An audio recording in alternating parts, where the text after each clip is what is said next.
Hey everybody. Hey, old Curly Jaws, Texas, Darren. It's good to see all you guys in here.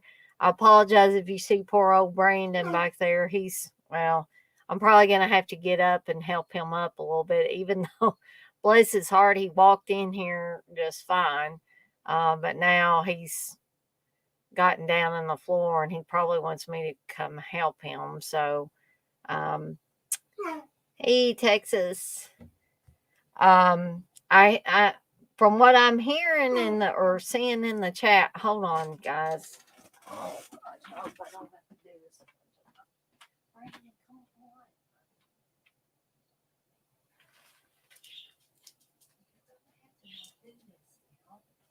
We don't have to find a place to sit down.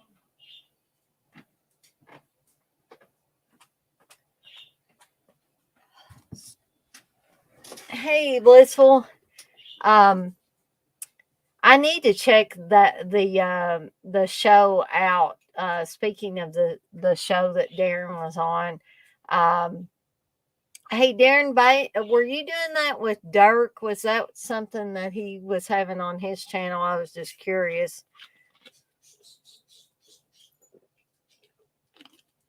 Because if it's the one I saw, then I can check it out on YouTube. But Texas is saying that show was great, so I'm really, really wanting to take a look at it.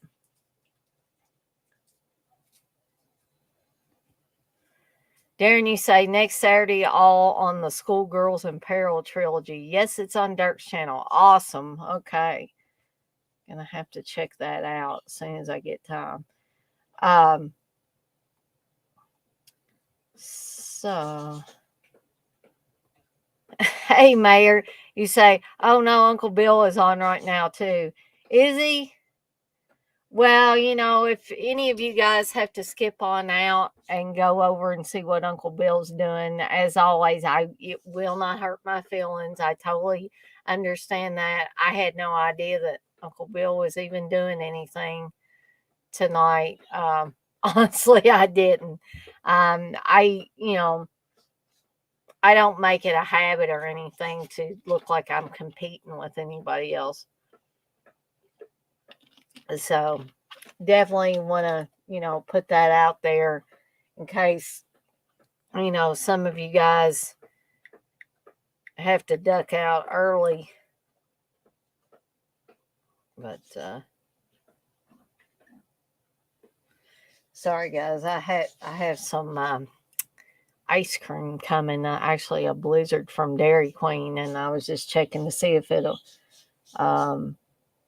be here or when it will be here. Texas, you say he's just talking about meeting Sam Raimi. Oh, blissful. You say yard work today, even my hair hurts. Well, bless your heart. Mayor, you say he's talking about meeting Sam Raimi.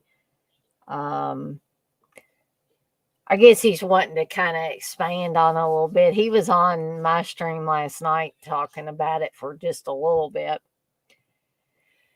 Darren, you say, I did see most of your stream for last night. Glad you had a great experience with Raimi. Yes, it was very, very, I tried not to take up too much time because there was, I thankfully was able to be at the front of the line. So me and Steve, once I got my ticket to actually get in line at like 11:40 in the morning or whatever it was, and then Sam Raimi showed up a little bit after that, but I was like third in line or something like that. So didn't have to do much waiting. And then me and Steve looked around a little bit at the vendors, didn't see anything we couldn't live without. And we went and talked to Uncle Bill, who was still waiting in line. And then we went for lunch at the Mongolian Grill, or BD Mongolians. They used to have one here in Louisville, but now if I want to eat there, it has to be when we're in Lexington. So Steve said, "You want to go eat there?" So we did, and that was all very delicious. And then we headed back. I don't know what that is on my teeth again. Sorry, guys. I know it's gross. Um, but I was just, they wouldn't let you, and I don't know if whose decision this was. It was probably because they really want you to get those photo ops. And by they, I mean, the people doing the photo ops and probably the convention promoters and all that. They just want you to do that because that's more money in somebody's pocket. And I can almost guarantee it's not all in Sam Raimi's pocket. Or anybody else that does these photo ops. And I get it. It's more of a easier way to have people come at a certain time because usually they do pre-sales on these photo ops, and you can tell people, okay, you can come here at a certain time, get your picture taken, but it's so damn expensive. And even letting you take selfies at their table with your own phone or whatever is more expensive than it used to be. So there were signs though up pretty much everywhere in that area where Sam Raimi was that said no pictures. So I didn't even bother asking, "Hey, can I take a quick picture with you?" Or "Can my husband take a quick picture while you're signing the poster or whatever?" I saw that sign and I thought, I'm not even going to do it because nobody else was asking that either. And most of the people, I guess, that wanted a picture too had already done the photo ops because I saw the people with the pictures and they were cool pictures and professionally done and all that. It's just, I had to pay $75 just to get the autograph. So I felt like between getting tickets for Steve and I and paying $75 to get his autograph, I just felt like I had spent way too much money already. So I didn't do it. Maybe I'll get another chance to see him again. Who knows? And then I can get a photo op and then I'll have everything. But I told Steve and I told people last night, I said, unless I become senile at any point in time, I have that memory in my brain of meeting him, and it was very nice. He told me I had a beautiful name. He said he liked the way that I said things. I'm assuming he meant my accent, so he liked that, and he thought my poster was really cool. And he signed it for me and drew a little ghost on there. I think it was a ghost. And he thanked me for coming. And he waved at everybody when he first got there to his table. And it was just an all around,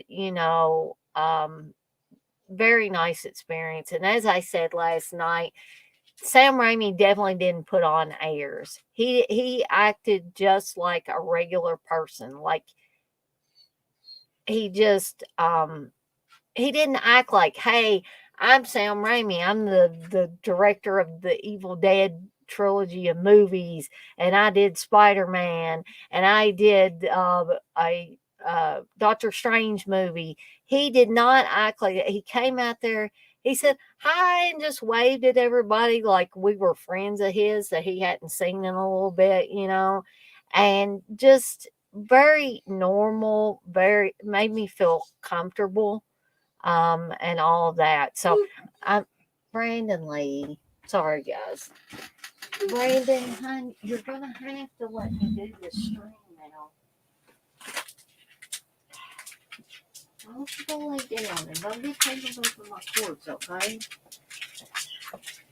Oh, poor Brandon. He's been a little bit worse lately about, he'll sleep for a while and then he gets up and falls a bunch of times. He's just like a little old man. And I have to get him up and stuff like that. But anyway, I'm hoping that he'll quit walking in circles and lay down eventually. Let's see.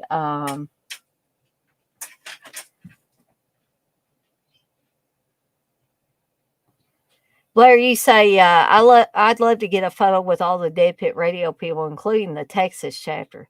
Yeah, that would be a cool photo. Darren, you said because of the way you and UB said he was so personal, you kind of don't mind paying the bigger bucks. I know it was a holy grail for you. Yes, it definitely was. And, you know, I was telling Steve, it was either on the way there or on the way back. I can't recall now, but maybe I'm already getting senile. But I said, I've met Bruce Campbell. I met the ladies of the Evil Dead. I've met Ted. I've met Sam now. Um, I met Danny Hicks from Evil Dead 2. I met Tom Sullivan, who did a lot of the special effects on the Evil Dead and made the Book of the Dead and all of that. So I feel like, you know, I've done pretty well as far as being able to meet the I guess the principal players pretty much for that trilogy of movies. And so yes, definitely Sam Raimi was a holy grail for me, and I believe it was for Uncle Bill as well as a lot of other people. Because, I mean, he really hasn't been in our neck of the woods or our area where we could easily go and meet him.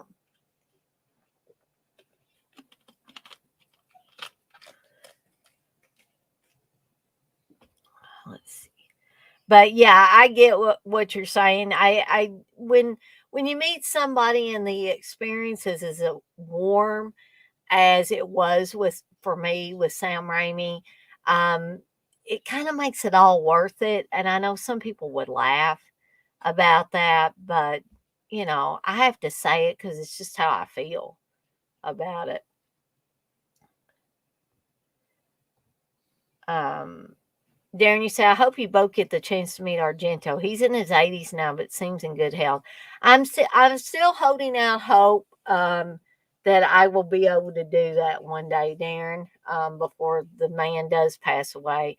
And guys, I promise you, if you see Brandon kind of dragging himself along, I am not torturing or mistreating the dog. He does this a lot. We're thinking seriously about getting him a wheelchair so that he can be mobile a lot more and not have to depend on us to get him and you know get him up on his legs and stuff like that because he actually spends a lot of time trying to move around. And so I think, you know, if we, you don't want to keep it on him constantly all day long, but if we could keep it on him most of the time so that he could be better able to get around, I think that will probably be the best thing for him because we want his quality of life to improve for whatever years he's got left. And on that note, I'm going to go pick him up again. Brandon, honey.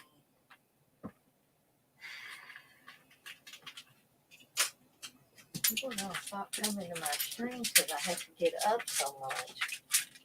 Are you going to go back in there? Well, lay down now. I know you're restless. You're not going to go back in there, though, in the living room because you'll bother Daddy. Steve's already in bed, so we definitely don't want Darren, Brandon, sorry, had Darren on the brain. Want Brandon to wake him up. Blissful, you said that's a wonderful idea. He'll be zooming around. Yeah, I think he'll be zooming around a lot better than he is now. But you know, I bet sometimes not you guys necessarily, but there's people that aren't normally in my streams and they see that. They're probably thinking, why are they abusing that dog? Why aren't they getting him up and helping him? Because honestly, guys, we do, me and Steve both lift him and get him back up on his feet. It feels like a gazillion times every single day. And sometimes he'll do okay in the mornings, but then the later it gets. And then once he has his trazodone in him, which is supposed to make him sleep, he will rest for a little while and then he'll get up. And I think because he's so sleepy because of the trazodone, that's another reason why he stumbles and carries on. But if we don't have the trazodone in him, he'll just bark and carry on all night long. I'm seeing if that's my Blizzard from Dairy Queen. Ugh, now they're saying my order's delayed. But now it says she's on her way to me, but it'll just be here a little bit later. So, anyways, not that you guys care about that. Blizzle, you say having an elderly dog is a lot. People don't really understand how it is. I don't think they really do, Blissful, unless they have had a dog that has been elderly. And some people don't have dogs at all, and it's not necessarily because they don't like dogs. Some people don't. They live in apartments and stuff like that, or they're out of the home a lot, working or whatever, and they don't have time to devote to a dog. And I truly get that. But if you don't or haven't ever had a dog that's lived to a ripe old age, then you would not be able to understand this. But anyway, I was kind of hoping Uncle Bill would be in here tonight because I was going to mention something that I thought that he would be interested in. And I don't know exactly how long he will be doing his thing, which it doesn't really matter. I just.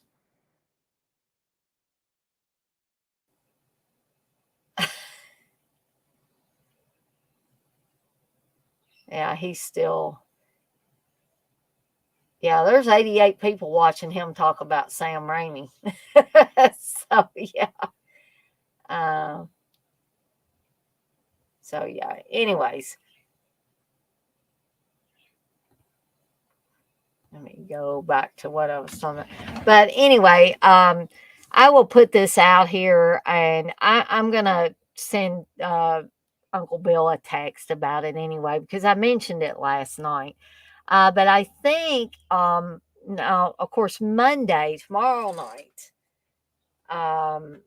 and we'll probably be starting at like 9:30, like we did last Monday. But Kelly and I will be doing the second part of our Hitchcock stream where we're talking about the films of Hitchcock. And I'm really excited about this because we're starting to move into the area where more people are going to be more familiar with the films that we're talking about. And I think that this is going to be a 3-part thing. We've done the first part.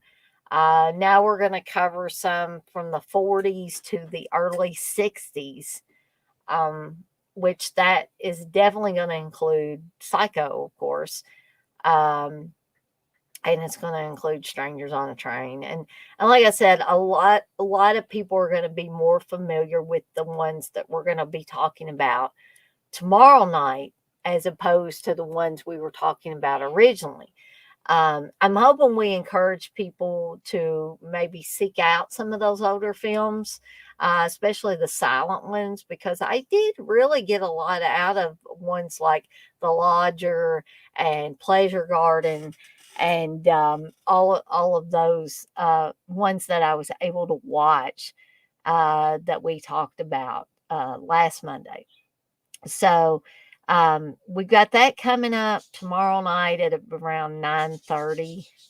Now Tuesday, I am considering starting a Twin Peaks stream where we do kind of an episode breakdown or episode discussion for the original Twin Peaks episodes.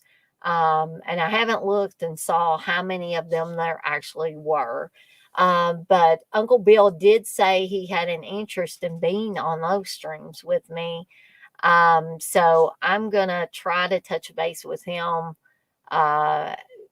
maybe tomorrow if I don't do it tonight. I just don't like to bother him real late at night. Um, and just send him a text and ask him if he would want to do this on Tuesday night. And it'll probably be one of those 8 p.m. Eastern time things. Wednesday night, barring anything going on with TJ and I, we will be doing the first half of the final season of Tales from the Dark Side. So you can get ready for that.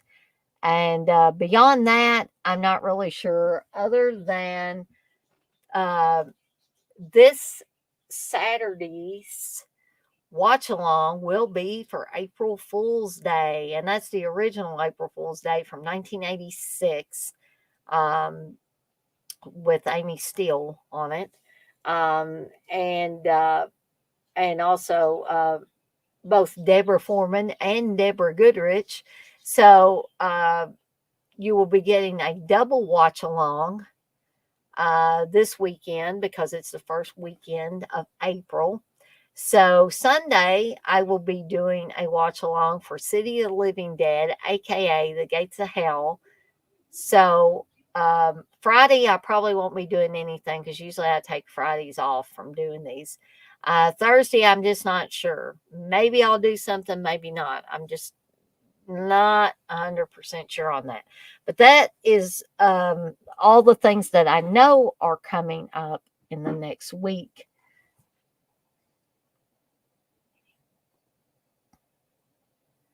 Actually, you say, shit, you're doing Twin Peaks? Yeah, I'm definitely tuning into that stream. Well, thank you, X-Ray. I appreciate it. X-Ray, you also say April Fool's Day, the movie that pissed off everyone who rented it back in the 80s. I don't think it ever pissed me off, but I was a little, I'll just say I was a little surprised at the ending. But if you read the novelization of April Fool's Day, just to let you know, that has a totally different ending to it. It basically has the ending that they were going to go with the film version of April Fool's Day, and then I guess they changed their mind. And guys, I hope we don't have any gunfire tonight. As again, I don't know of those of you that were left in the stream late last night. If you were able to hear the gunfire on the live stream, because I'm in the back part of the house when I do these at my computer. Brandon, oh boy. So this is an added on room of the house. Steve didn't add it on, but whoever owned the house prior to him added it on. And it was, it was done on the cheap. And so the walls are like extra thin back here. So it scared the shit out of me because here I was doing this stream and all of a sudden I hear pow, pow, pow, pow, pow. And it was not fireworks. It was like 6 or 7 shots in quick succession. And I've been around guns. My dad was a hunter, and my parents lived out in the country, so there was a gun range close by. People were hunting, so I know what gunfire sounds like. In if you want to compare it to fireworks, I definitely know the difference between gunfire and fireworks. So evidently, from what I was able to figure out, there's a park near our house in the neighborhood, and evidently some idiots were shooting off a gun in a residential area down near the park. So I don't know why they were doing it. I don't know if they were shooting at somebody. They were just shooting up in the air. They were shooting at a poor dog. What was going on?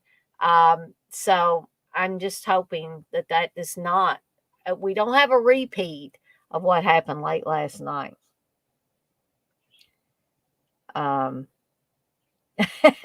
No, thankfully it wasn't related to Steve. Steve was asleep and he did not hear the gunfire. Make sure you say, "Yeah, I thought that was normal down south." Well, not I mean, Louisville's getting bad, guys. I mean, it always has been a big city, and there always have been bad elements in it, I'm sure. But I've lived in Louisville for, almost 10 years now, and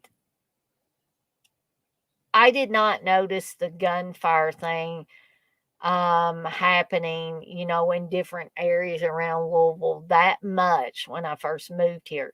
But I'd say in the last couple of years or so, it's gotten really bad. Every night you hear something. Of course, I've got that Ring doorbell, the neighbor app. So I know when anybody has heard gunfire or when there's a crime that has happened or something like that. And that might be why I notice it more.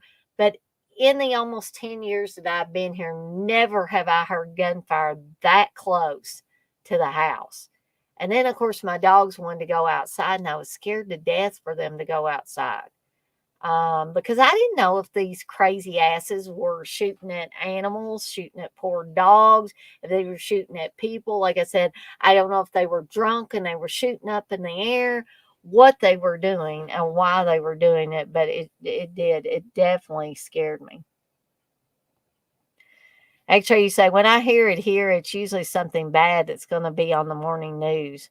Yeah, I don't think this was on the news, but I'm hoping somebody called the cops. Um, but I never heard any sirens or never seen any kind of police action going on. Blissful, you say, we get people from the city on weekends and they love playing with their guns. Yeah, unfortunately. Actually, you say, I thought people settled differences in your city with baseball bats. Oh my. Okay. Oh gosh, I am so sorry, guys. Sammy, be quiet. Please be quiet.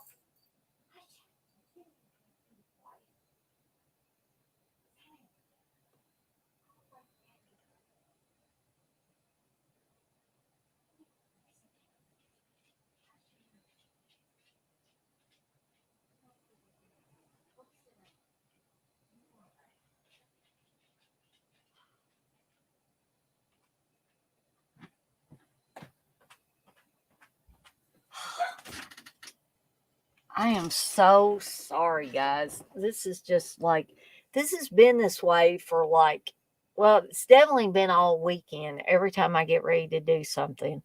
And then, as you guys know, Steve is on pap all the time, as Wes likes to kid him. And he goes to bed so damn early that any little thing, I mean, I know it's 8:30 now, but he goes to lay down early in the afternoon on Sundays, and or early in the evening, whatever you want to say about it. And then it takes him till around 7:30 to actually get asleep, and then for the dogs to carry on like this, um,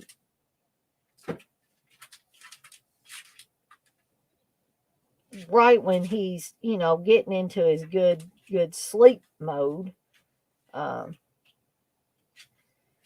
but anyway, it looks like my food is here, so I hate to step away once again, but if y'all will just permit me to go out there and get that.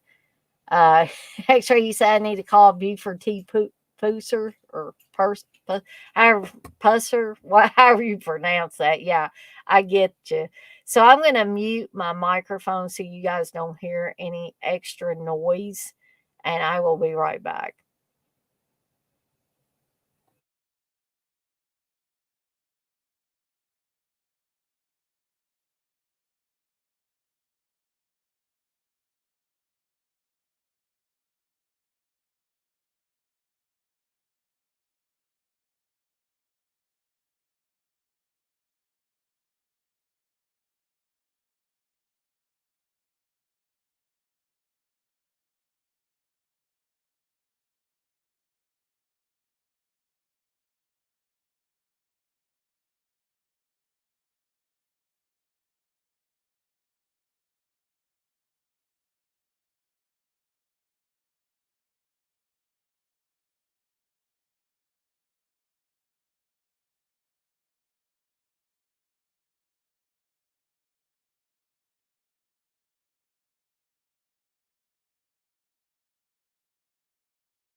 So sorry, guys. Here's something I really wish that you could consistently get somebody that knows how to make a blizzard. Because the one I got the other day, granted it was through the day, um, I couldn't drink. And this one is, I guess he didn't mix it up good enough or something. And there's just a lot of liquid in it. It's either that or it melted. I don't know.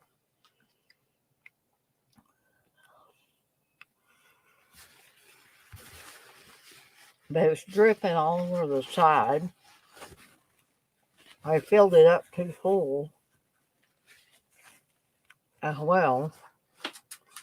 Um, well, I mean, it's literally like they did not mix it up good, or they didn't know how to operate the machine.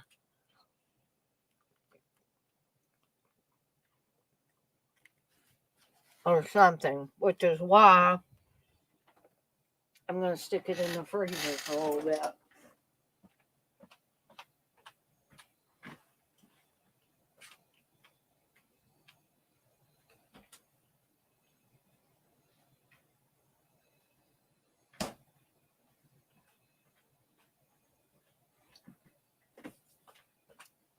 Unfortunately, that's the thing you run into sometimes, guys, when you order things late. You got people in there. I mean, I'm not saying everybody is lazy that works at these places, but they get orders that come in late at night. They don't give a shit. And they'll just fix the stuff any old way. And think, it's all right. I'll halfway mix this up and send it out. They're not going to say anything. But I might, depending on what kind of mood I'm in. I'm sorry for griping, guys, but I work hard at my job, and then it doesn't matter what job I'd be doing. I could be digging ditches. I could be cleaning toilets, and I would still try to do the best job that I can. And some people, they're just lazy. They are lazy. They don't want to do anything. And that just aggravates me to no end. Brandon, you're not going to get over here and get in the cords.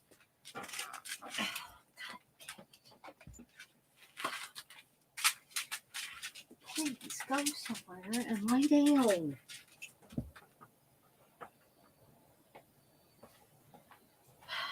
I'm sorry, guys. You hear me cursing and all that stuff. It's just, my nerves can't. I love my dogs dearly, but this happens every time. I can never get through a stream without getting up 50 gazillion times anymore. I'm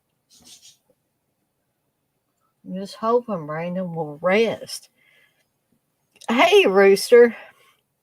You just got in here in time to hear me pissing and moaning about different things. So, well, we're back up to 8 people now. So, I better get this party started before something else happens. So tonight is the second night of Sunday Night Trash. And I know Texas last weekend said that some of the stuff wasn't trash that I was talking about. And I don't mind. I don't mind him saying that. I don't mind anybody saying that. But this is listed on the Bleeding Skull website. They had 50 trashy horror movies from the 80s. And so that is the list that I've been going by. And this is what I'm going to continue tonight. So I realize that you guys may not consider some of these movies that I'm talking about. And by the way, Things is on this list. I will be getting to that at some point. Um, but we're going to be covering a lot of movies that um, I have, long since loved a lot of these movies that are on this list. Um, and I still love them, still like to watch them. Some of them are movies that I've discovered in the last few years or so. And so I'm really looking forward to going back and revisiting these things. So we'll probably, because I've been covering 10 a Sunday and there are 50 total, and some of these I've never seen. Like, for instance, Tales from the Quad Dead Zone is on here. Now, I don't know where the hell I'm going to find that movie, uh, but I'm going to try my hardest to find it so that I can watch it and be able to talk about it. Now, it could be a rare occurrence that some of these I am not able to find to watch, or maybe Steve's not able to find me a copy to watch, but I'm going to try my hardest to cover all 50 of them. X-Ray, you say things? That movie is a masterpiece. uh, so we're going to go ahead, or I'm going to go ahead and get started. With and I do have the list on there, as Texas suggested last weekend, which I thought was a great idea. I just hadn't thought of actually doing that. So we've got the list, and so if you guys are, let me scroll back up here just a little bit.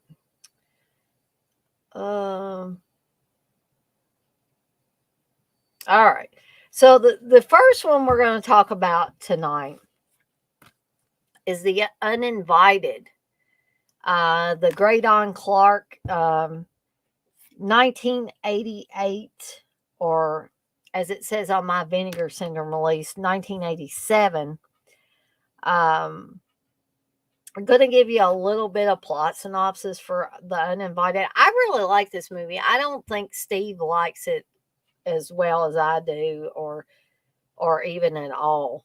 So, at a secluded biochemical lab which runs cruel tests on animals, a seemingly innocent looking cat has just escaped. But beneath its furry exterior, a terrifying monster has been seated, emerging to brutally maim and kill anyone it finds threatening. Discovered by a group of teenage spring breakers and brought aboard a luxury yacht bound for the Cayman Islands, the cuddly fluffball quickly begins gnawing away at the ship's guests and crew. But to make matters even worse, it's soon revealed that the cruise's host, a renowned multimillionaire, is in fact on the run from the law and won't return the boat to shore. Killer mutant cat be damned. So they're kind of in a lurch, aren't they? Because the guy that is the host is not going to bring the boat back to shore because he doesn't want to get arrested.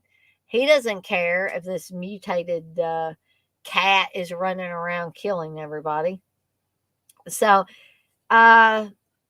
it goes on to say, a mind-boggling piece of late 80s horror weirdness, mixing lo-fi creature effects, explosive gore, crime thriller subplots, and a fairly logical cat monster. Graydon Clark's Uninvited stars George Kennedy from Death Ship and many, many others, Alex Cord, The Dead or Alive, and legendary character actor Clu Gulager is on this, guys. Vinegar Syndrome proudly brings this video store classic to Blu-ray, newly restored in 4K from its 35mm camera negative, and includes a previously unreleased international cut, which features exclusive footage, including an alternate ending. Now, they called this a video store classic. I honestly don't ever remember seeing this in any of the video stores that I frequented when I was a lot younger. Texas, you say X-ray. I'll take Sledgehammer over things any day. Um, Blissful, you say 71 would love that movie. Yeah, I really enjoyed it. I don't like thinking about, even within a movie, about horrendous things being done to animals. So that kind of bothers me. But the whole, cat creature type of thing and it attacking these stupid people doing stupid things um in within the movie, I'm all for that. That is absolutely entertaining to me. So yes, you do have a lot of gory effects in this. um you've got a cat mutating and jumping on people's faces and attacking them and all that good stuff. So if that is right up your alley, then I would say definitely check out The Uninvited, or just maybe just Uninvited. So here's a picture. I don't know if you can. Ooh, there's a lot of light coming off there. I doubt y'all can see that very well, but there's kind of a picture of the cat when it turns into the creature. Uh, and so let me read you a little bit from Bleeding Skull here. The fact that humans conceptualized this movie and convinced other humans to make it with them is a miracle. A group of spring break party dogs get on a yacht with grandpa gangsters who are traveling the Cayman Islands, but holy shit, there's a cat on board with a mutant that lives in its stomach. And the cat mutilates people and infects them with rabies. Yes, that is correct. um, until their appendages explode. The Uninvited is exceptional chaos that is only gifted to our planet once or twice every millennium. So don't procrastinate. See this movie and make all 9 of your lives happier. And I'll tell you, that is a very adequate review for The Uninvited. I probably couldn't review it any better. That pulls out all the stops, tells you basically all you need to know about this movie.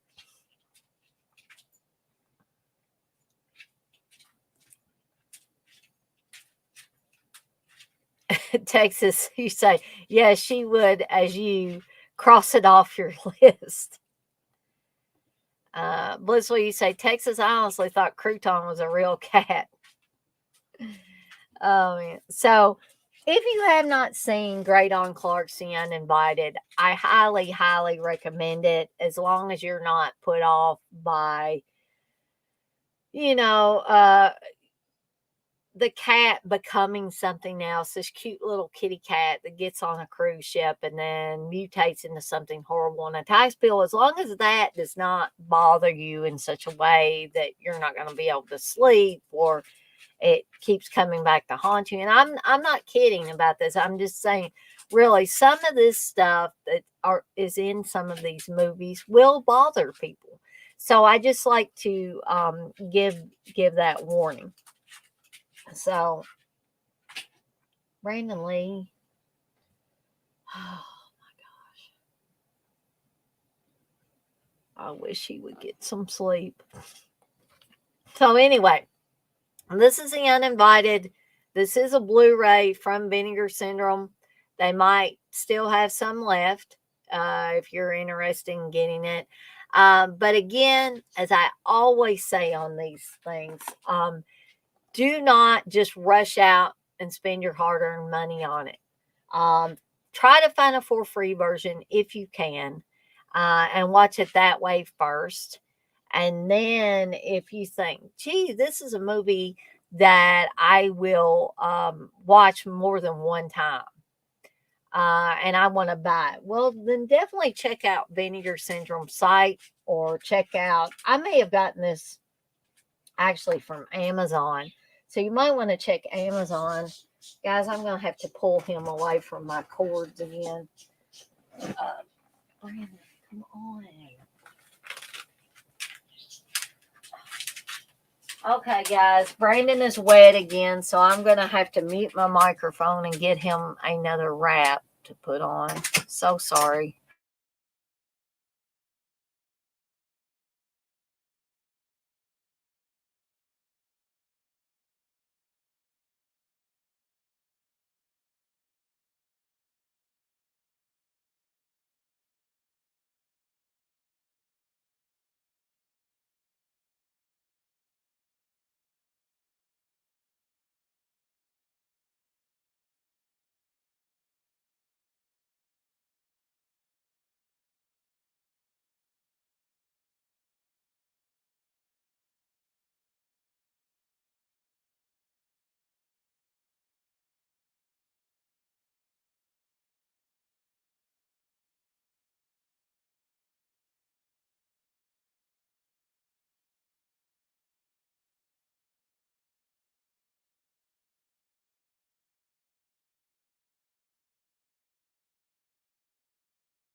Okay, guys, hope you can hear me again.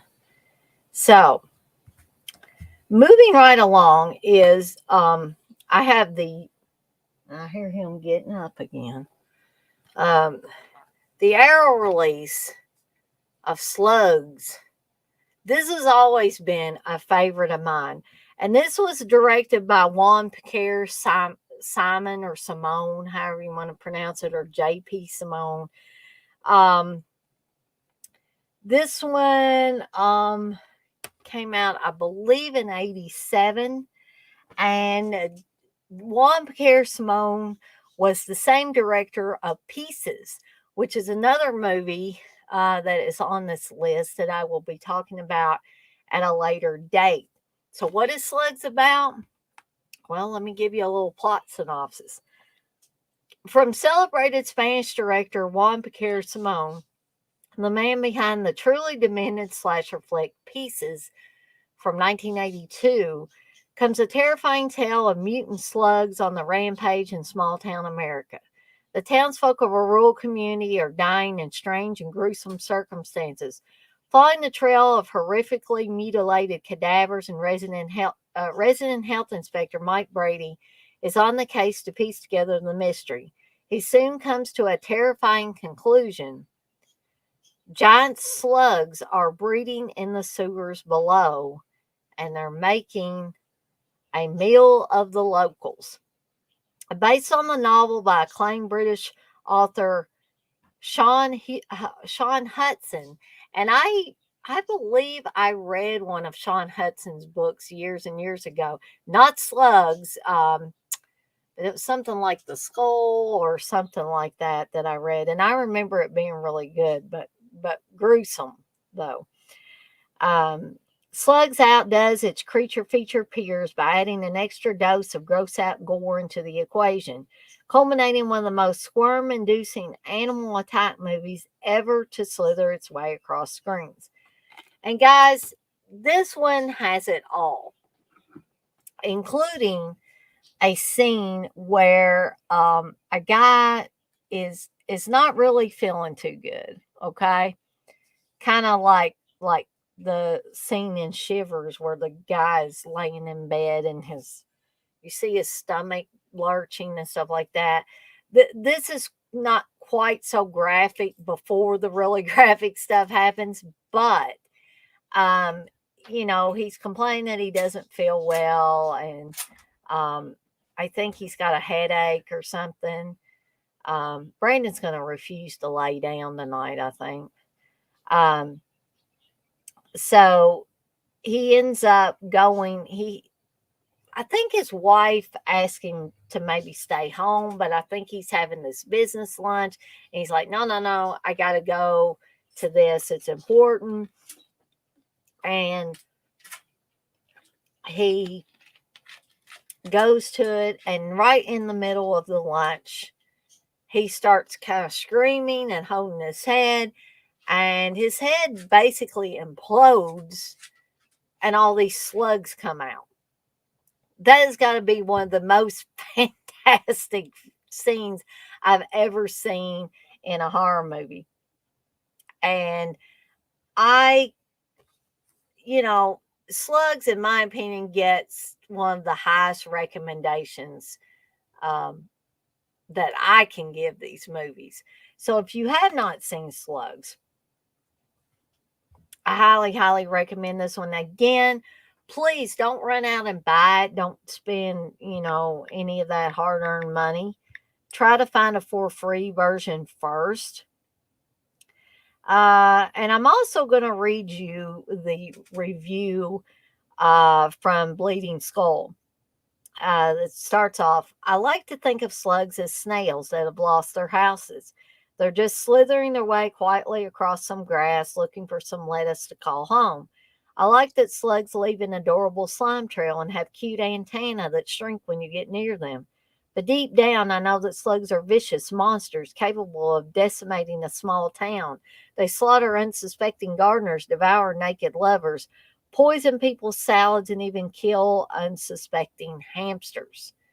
So keep that in mind, guys. You guys that are sensitive to things happening to unfortunate animals in horror films or any film for that matter. Which is fine because we all know hamsters are incredibly overrated pets. Well, I would disagree with that. But anyway, Slugs is a movie that reminds you that one slug is harmless, maybe even cute, but a shit ton of them is vile and gets under your skin, literally. Slugs takes the insect horror genre like ticks, creepers, the swarm, etc., and adds toxic sewage and fiery explosions into the mix. What's there not to love?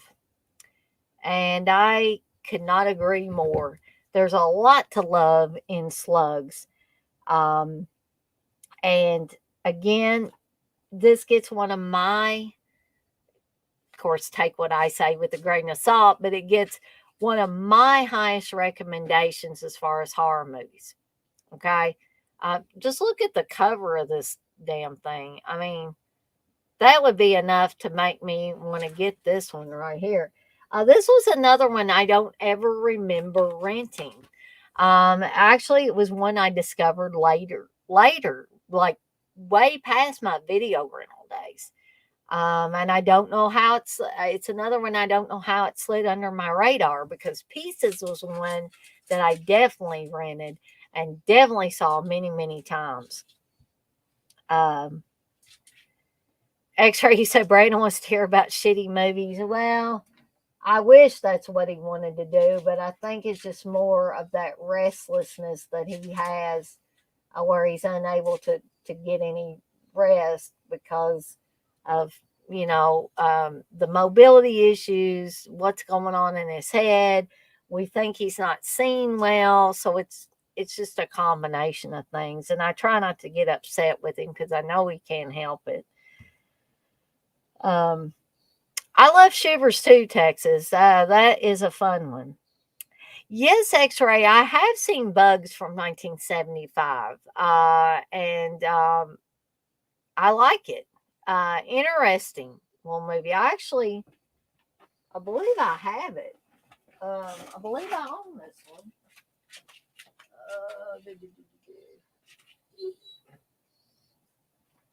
Yeah, is it X-ray is this the one you're referring to? Actually, bug singular. So this, it says it's from 1975, and this is a Scream Factory release too. I like this. It says the picture you see with your eyes closed. Checklist after viewing bug. Check your car. Check your neck. Check your hair, and check your bed. So yes, I would love to talk about this one at some point in time if I haven't already. I'm getting to the point where I'm not really sure if I have or not talked about some of these. Brandon, honey, you need to rest. Come on, baby. You're not gonna feel good if you don't rest. Yes, the one with the killer cockroaches. That is, and another one I like that has to do with cockroaches is The Nest. That one's a cool one too. Brandon. Oh boy, guys, I'm gonna have to help him off of this box. Brandon, up there, honey. Go lay down. Please.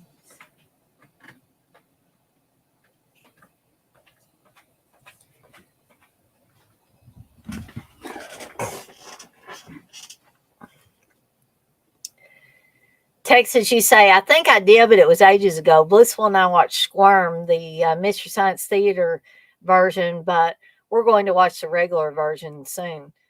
Yeah, Squirm is a cool one too. So anyway, this is Slugs. If you are interested in buying it, I would check out the Arrow site for the Blu-ray. But again, if you've never seen it before, definitely try to find it for a free version first. Which, hold on, let me bring my list back up here.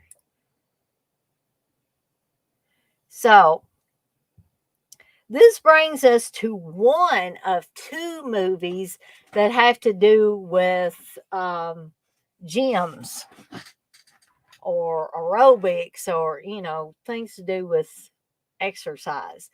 And the first one we're going to talk about is Killer Workout. This is Steve's Blu-ray that he got. This is a slasher video release. So, guys, if you do see this one, if you do own it and haven't yet seen it, maybe, or you think about purchasing it later, keep in mind that this appears to be just directly ripped from a VHS. So, this was also done by the same director as Sledgehammer, and that is Mr. David Pryor. His brother, Ted Pryor, is also in this, just as he was in Sledgehammer. Okay. So this was also under the title of Aerobicide, in case you don't recognize it under the title of Killer Workout. So a little bit, well, I will read you this disclaimer because remember when I said it looked like it was pulled directly from a VHS? It said, Killer Workout is presented using the best available elements provided by Slasher Video, not sourced from an HD master, remastered from PAL, can't even talk, or PAL, Beta SP, and up-converted to Blu-ray and DVD specifications. So a model with a promising career, Valerie, heads out to the local fitness club to use their sun tanning bed. She needs to look her best for her Cosmopolitan magazine cover shoot. Alas, Valerie's visit will end in tragedy when the machine malfunctions, burning her to death. Despite Valerie's death being a public relations nightmare, things are back up and running at the club with the iron-fisted Rhonda, Marcia Carr from Maniac Cop. in charge, but tragedy is lurking just around the corner when another club member is soon found stabbed to death. Enter Lieutenant Morgan, David Jones Campbell from Scarecrows. I knew that guy looked familiar. The cop on the case, tasked with solving the crimes he's in for more than he expected. As the body count rises, who's behind the grisly slayings? What's their motive? And who will be the next victim? Okay, yes, this is low budget. Yes, the video looks pretty crappy, even on Blu-ray. So sorry, guys. I'm sorry. Brandon, sweetheart, come on.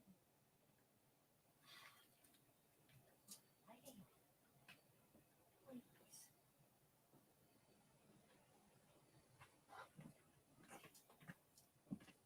Are you gonna lay down or no?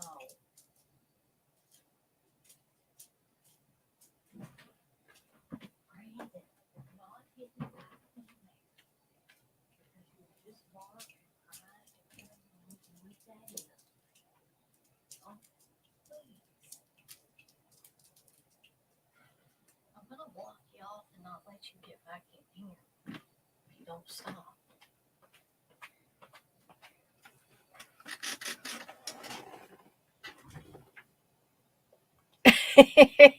You forgot the third brother, Richard Pryor. Yes, Texas. Basically saying we used the shittiest transfer we could find. Yes, that's exactly right. But what this movie does have going for it is a lot of the slasher movie tropes. Okay. Somebody getting, killed or maimed or otherwise, something terrible happening to them at the beginning. Um, then other people are getting killed off. Is it because of what happened to this Valerie? We're not really sure. And I'm not going to give it away because there's probably several of you that have not seen this film. So I don't want to give away the ending or who the killer is or any of that stuff. So, but what this movie does have, like I said, is a lot of the slasher movie tropes that we we might laugh, we might make fun of them a little bit, but those are the things that we've come to know and love, in particular with 80s slasher films. So you've got a lot of nudity, you've got a lot of boobs and a lot of butts. Okay, female. I thought I would make that plain. So you guys will be all set as far as being able to see a lot of the female form in this movie. There's also, guys, I don't know what in the heck. I hate to be picking at my teeth, but I'm just seeing that and it looks like a big piece of pepper or something. I was eating some Chinese food earlier, so I'm not really sure what that is, but so sorry. I don't mean to be picking at my teeth when I'm doing this. But anyway, back to the movie. And you also have a lot of blood.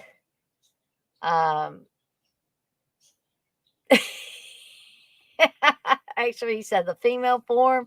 Steve heard that and woke up. Yeah, probably not. If anything wakes him up at this point, he's probably going to be mad. So let's just hope he doesn't wake up. So you got a lot of people getting killed at the gym, basically. And sometimes I wonder why Steve even buys these things because I still love shit like this. This stuff is right up my alley. But he's pretty much decided that he doesn't like the 80s slasher films anymore. He says they're old and tired. He's seen them a million times. He doesn't know why I want to keep watching the same shit all the time. So I'm not really sure why he he bought this one and why he bought the other gym related horror film that I'm going to be talking about. Brandon, buddy, this time soft. You are going to have to rest. Maybe about this one rest. Please go lay down. See, this is all you're doing is falling down. Now go in there and lay down. Brandon, please. That's it. You're not getting back here again. You're staying in there. Okay. I'm sorry. I just finally had to block him off in the kitchen because if I don't, he's going to just keep coming back here and keep falling down. Then he'll be whining and barking and all that. So, anyway, would I recommend Killer Workout even though it's got a bunch of nudity and stuff in it from the females in the movie? Yes, I would, because I still find it fun. This is a movie that takes me back to a more carefree time where I didn't have any worries. Even though I honestly, to tell you the honest truth, I don't recall renting this one. I don't remember seeing this one when I was younger, but it's still got that vibe. I will say that it's still got that vibe that transports me back to that time in the 80s where I didn't have any worries, didn't have to worry about having a job and making money. Everything was pretty much provided for me. Okay. My parents took care of that. So all I had to do was watch crazy movies like this, like Killer Workout. I didn't really have to do anything else. So of course I love stuff like this. It's typical 80s trash, which is what we're talking about tonight, right? And it's fun trash, which is another thing that I love about it. And you literally can sit there, you can zone out, you don't have to think about anything else other than this crazy ass, trashy horror movie that you're watching.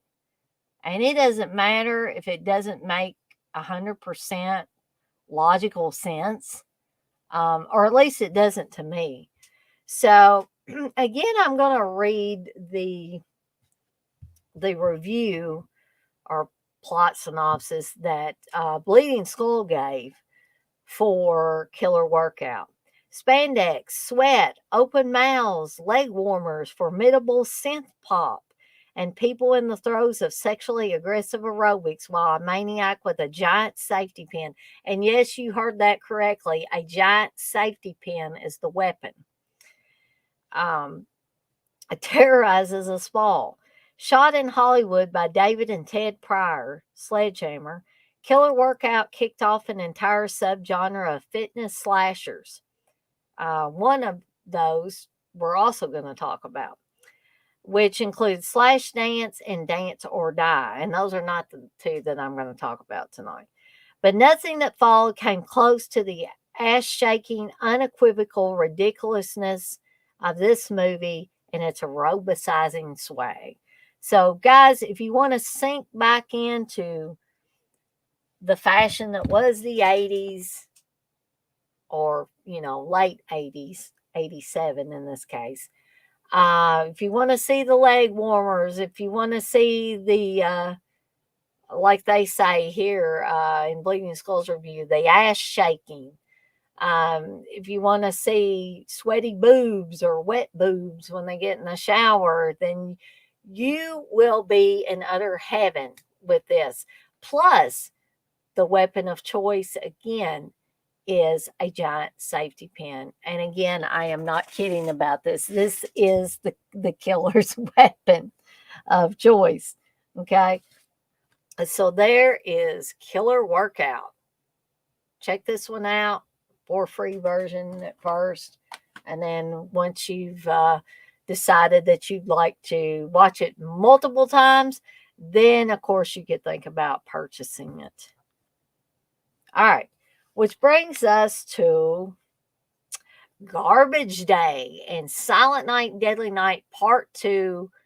Uh, One of the first horror movies I ever saw that used the mechanism of having scenes or having a movie almost entirely with scenes from the previous movie, Silent Night, Deadly Night, and then the last, I guess, quarter or so of it actually has some new footage. Okay.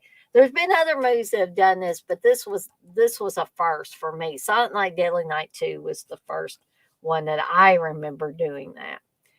So I think we all know what Silent Night, Deadly Night 2 is about, but I'm going to give you a little bit of a plot synopsis anyway. Ricky, and if you will remember, Ricky is the younger brother of Billy, the Santa Claus, the killer who dresses up like Santa Claus and goes out and kills a naughty people on his way to get the evil Mother Superior. So Ricky is being released from a mental hospital. He takes with him the terrifying memory of his brother Billy's death and the memory of Mother Superior who brought about his brother's demise. For Ricky, starting a new life means avenging his brother's death, which sets him on a blind journey of relentless revenge, leading ultimately to Mother Superior. And when he gets to her, not even her face will be enough to stop Ricky as he falls in the family tradition of Christmas carnage. Sorry. Got that cough again, guys. Yes, exactly. Texas. It's garbage day. I'm saying it kind of like Joe Bob did. I really can't say it like Ricky. So, not only does this have almost entirely the whole Silent Night, Deadly Night movie, plus a quarter of a new movie, all wound up in this wonderful, crazy, wacky, outrageous package.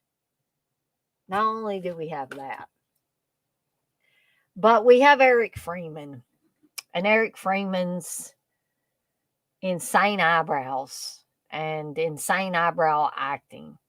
And you're probably thinking, Dana, eyebrows don't act. Eric Freeman's do. Eric Freeman's do. Trust me on this.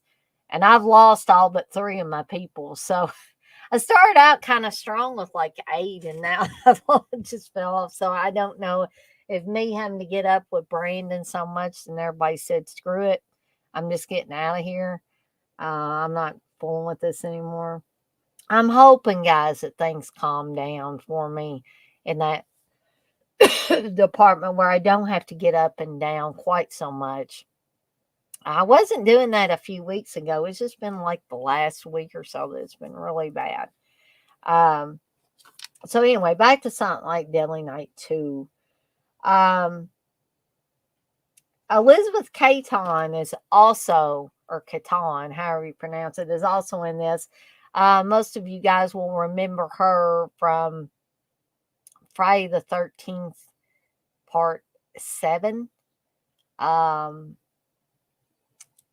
And that's the one that has the lovely Laura Park Lincoln in it, playing a Carrie-esque role where she can make things move and stuff, and she faces off against Jason. So we have her loveliness in this. We have Eric Freeman playing Ricky. And is this a fun movie, despite the fact that it has almost the whole plot of Silent Night, Deadly Night in it? Yes, it is. It is fun on so many levels that I can't even explain all the different levels. You would just have to watch this movie to be able to truly understand it. I don't, if you can understand it, but I don't think I could truly explain it all all of its many charms. You would just have to see it for yourself. Hey, Phil, you say, poor puppy. If you need to help him, that's okay with me. Well, I think most of you guys that come in here on a regular basis, and Phil, of course, knows me. He's met me in person at conventions and stuff like that. And we talk on Facebook and things like that. So I think pretty much all of you guys get it. But I know some people that may not be familiar with, my particular live streams may think, good God, she's not even able to get through anything. Why would I want to sit here and watch this crap where she's getting up every 5 seconds? And guys, honestly, it's not my intention to do that. My intention is to be able to come back here, um, get through movies and have a little bit of enjoyment, because this is a stress reliever for me. It honestly is. I told Steve it was one of the few things that I still enjoy doing. And that's why I continue to do them despite all the interruptions. And, people have told me, yeah, you can go back and edit those videos and stuff, Dana. And I'm like, yeah, I get that. But I usually don't edit them unless it's something that really needs to be taken out of the video. And I have had to do that maybe a couple of times. Um, but uh, I generally don't like to edit them, because what happens is they end up, people will watch them when they're showing up as lives. But if you have to go back and edit a video and you take it off there and you put it back on, it doesn't show up in your lives anymore. It shows up in just your regular videos and the pre recorded videos. And so anybody that had watched it, and I know this isn't the all important, all inclusive thing, but you cannot see all the people that viewed it before you took it off of there. Like, those views just don't count anymore. And also people that maybe hadn't seen it might miss it because it's under a different heading. If they're just looking at your lives, to see what you've done, they might, they might miss it out or miss out on it. Phil, you say I would watch Silent Night, Deadly Night twice. I would too, Phil. I totally agree with you on that. It's definitely the rewatchability factor on Silent Night, Deadly Night is very, very high. So let's go to what Bleeding Skull said about Silent Night, Deadly Night Part 2. The metaphysical sewer depths that Silent Night, Deadly Night Part 2 manages to reach will cut off your circulation and leave you for dead. Comprised of roughly 40 minutes of footage from the first movie, and that is no lie. This is the ultimate exploitation ripoff, and it feels so good. This is the perfect movie for people who like redundancy and Christmas parties and a psychotic muscle man screaming mundane statements like garbage day directly into the camera. So, pretty much everyone. So, this is Silent Night, Deadly Night Part 2. This is the Scream Factory release. I love that tagline. The nightmare is about to begin again. And actually, when I saw this for the first time at this is back when the videos were in some of the grocery stores around town, or at least in my small town. And I believe I'd already watched Silent Night, Deadly Night. And then I saw, oh, they made a sequel. And I picked this one up and I rented it. And at first I was like, holy shit, this is just like the first film all over again. And at first I didn't really get it. But this is a movie that has grown on me over the years. And I have learned to appreciate its cult status and why it has a cult status. And it's definitely one of those that I watch around Christmas time every year. It's in my Christmas horror repertoire. So, I definitely do enjoy it now. So, that brings us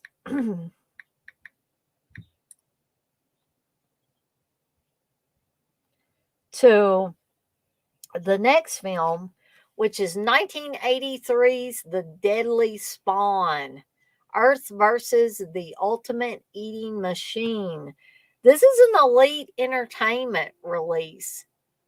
This is one of those millennium editions that Elite Entertainment was doing at one time. Blissful, you say you think there might be a puppy full moon. Is your baby acting up too, Blissful? So I've talked about the Deadly Spawn before on Cheese Extreme Wednesday. So some of you may remember me talking about it a little bit more at that time. So Cool Ass Cinema, what they say about this movie? They said one of the best of its kind, possessing an aura and passion not unlike what is seen in the equally raw and savage The Evil Dead. Now, do I think this movie's on the level of The Evil Dead? No, I do not. They don't call me the Evil Dead chick for nothing. But is this movie fun? Is it trashy? Does it have rewatchability? Yes, it does. It has all three of those things and more.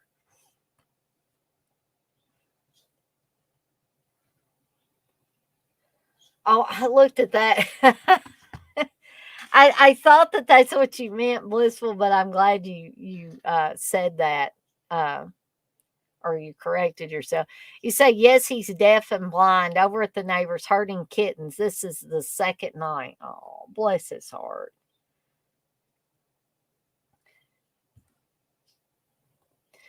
X-Ray, you say, I wanted to like Deadly Spawn. Watched it once a few years ago. Maybe if I had seen it as a kid, I would have enjoyed it more. Now, this, I see what you're saying, X-Ray. I don't think I saw this one as a kid. I think it was just a blind buy. It sounded goofy and fun. And so I want to say that several years ago, Wes or CK gave me a gift card for either Christmas or my birthday or something. And this is one of the movies I bought. So let me give you a little plot synopsis for The Deadly Spawn. Two campers in the New Jersey woods have their outdoor fun interrupted by the arrival of a meteorite crashing nearby. They go to investigate the crater, but are suddenly attacked and devoured by alien parasites who have hitched a ride to Earth. After finishing off the campers, the hungry space monsters head for a nearby town where they make their domain in the basement of an old house and soon begin polishing off the hapless inhabitants one after the other. Four young teenagers plus one preteen boy try to find a way to stop the angry space monsters before they reproduce and literally eat humanity. And these are definitely what these little dudes or big dudes or whatever, what they look like. They look exactly like this, which I think is a cool, I don't know, I find it a cool concept.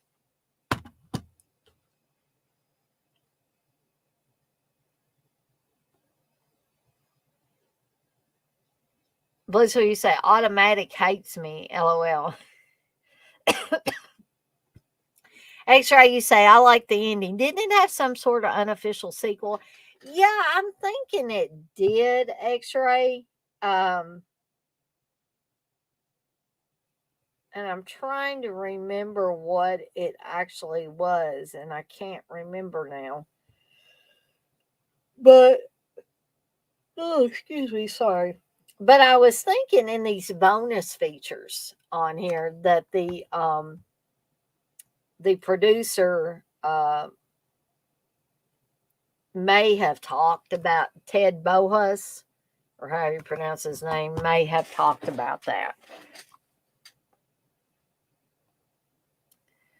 Blissful, you're saying you need to add this to our need to watch list. Are you referring to the Daily Spawn? I would say definitely, definitely add it to some kind of list to watch because it is definitely well worth the watch. Again, as I say about many, if not all of these movies, if you don't already own it and if you've not seen it before, then definitely please try to find a for free version first.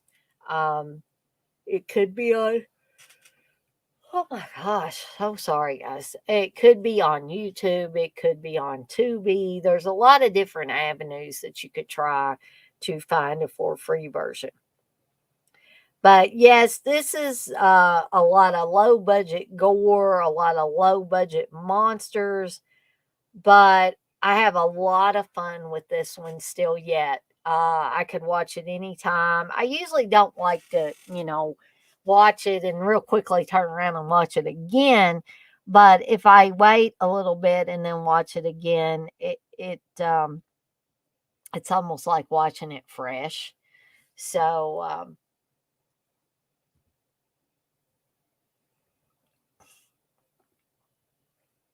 in Texas, you say, I think I got this from vinegar syndrome not too long ago. I could be wrong.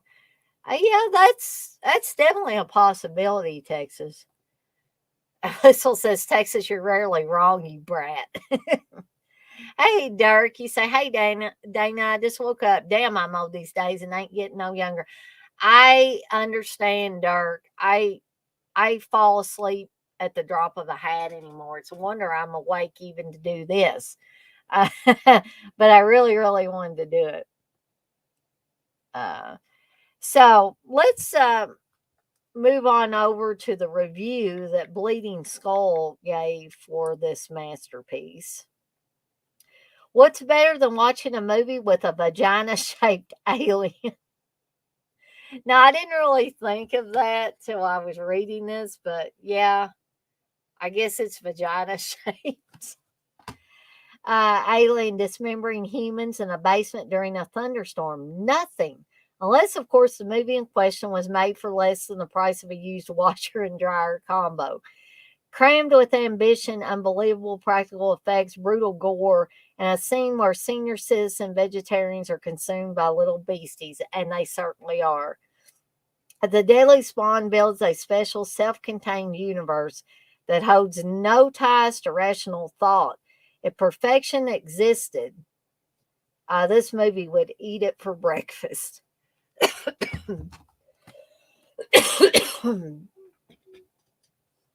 Okay. So, guys, I hear Brandon whining again. Let me just go check on him. And we've got 4 more to cover. Well, actually, 5 more to cover. And then we'll be done.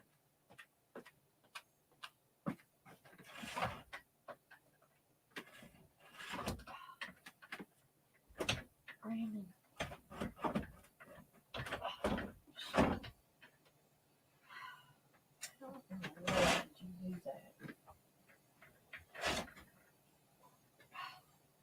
How in the world you get that thing over there all the time? I can't get out of this thing.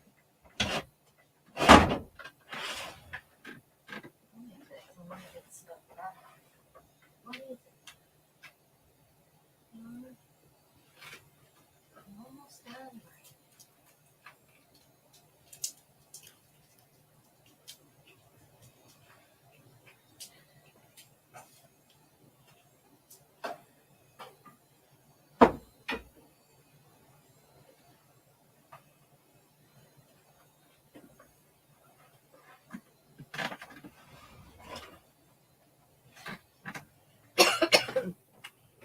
One of these days, I'm going to get stuck back here because this sliding barn door behind me that my light is revolving around on, we have a little piece of wood that we use to kind of keep it more closed. Well, I try to keep it slid away from the door, and sometimes the dogs will push it, like Brandon will push it, and I'll get literally almost get locked in here.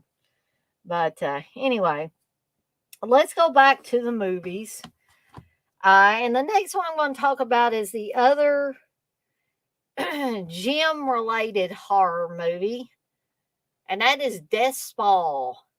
The tagline is "You'll sweat blood." This is Steve's copy as well. This is an unrated version. This was a Gorgon video movie. I'm guessing probably when it first came out in 1986, I believe. So, who all does this have on here? I believe Ken Foray. Yes, sir. Ken Foray is on this. And I didn't think Gorgon Video actually sold this. Maybe it was MPI or something.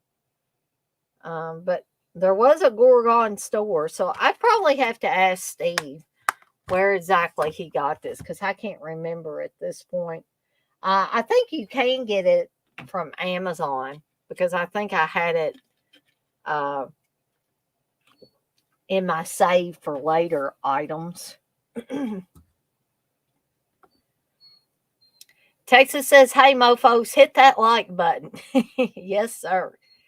So, Brandon's whining again. So, and once again, he's barking.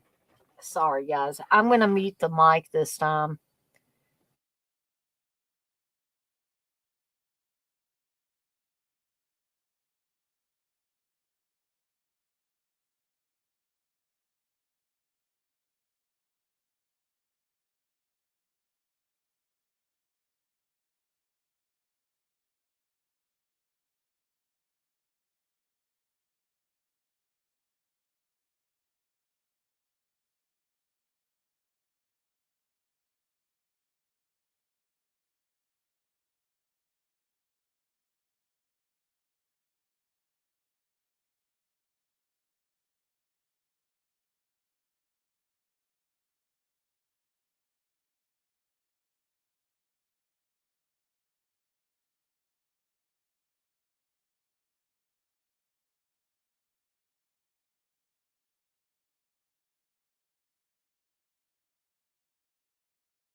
Okay. Hopefully, I will not. And as soon as I say that, hopefully I will not have to get up again until I've completed this. Now my blizzard, thankfully, has gotten a little more frozen in the freezer. You know how when you get blizzards now, or I've noticed in our neck of the woods, when you get blizzards now, when you go to the restaurant and actually get them, they turn them upside down literally with the spoon in them to show you that it's not going to come out. I don't think this one would have passed the test if I hadn't got it from Grubhub. If I had went into the restaurant and they turned this sucker upside down, probably would have fell out on the floor.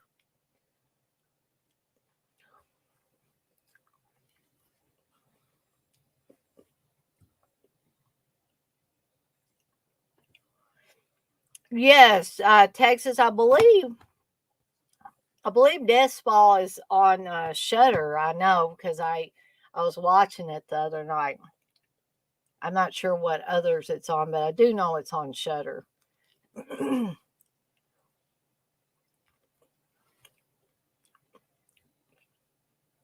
You think you and Blissful should watch it? Yeah, I would definitely recommend it.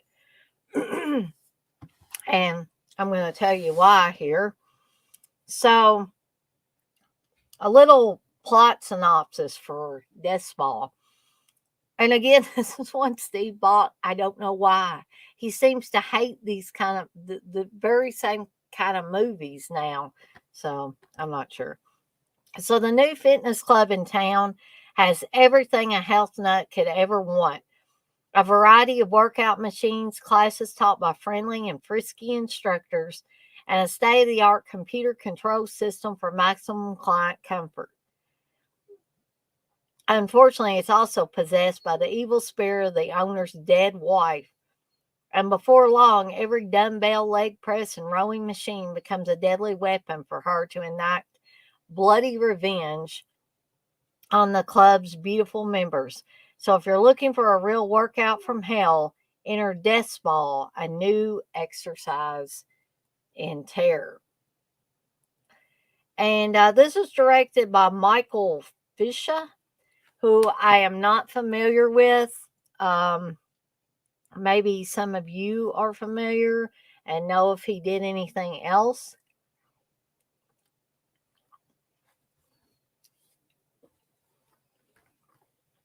But this is another fun one, in my opinion. Again, it's trashy, it's very 80s, and some of the things in it probably don't make entirely 100% logical sense. But that's okay because it's fun. Okay? There's a difference here. If the movie's not fun, if the movie is boring as all get out, then that's one thing. But there's just some stuff going on. It's fun, it's wacky, it's gory. Um, Typical, like I said, 80s trash. And please, guys, let me check on Brandon one more time here. Hopefully, one more time. I'll mute the mic again.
Okay, so I finally broke down and took him in the living room and put him on his bed and turned out the light in there. So maybe he will go to sleep now.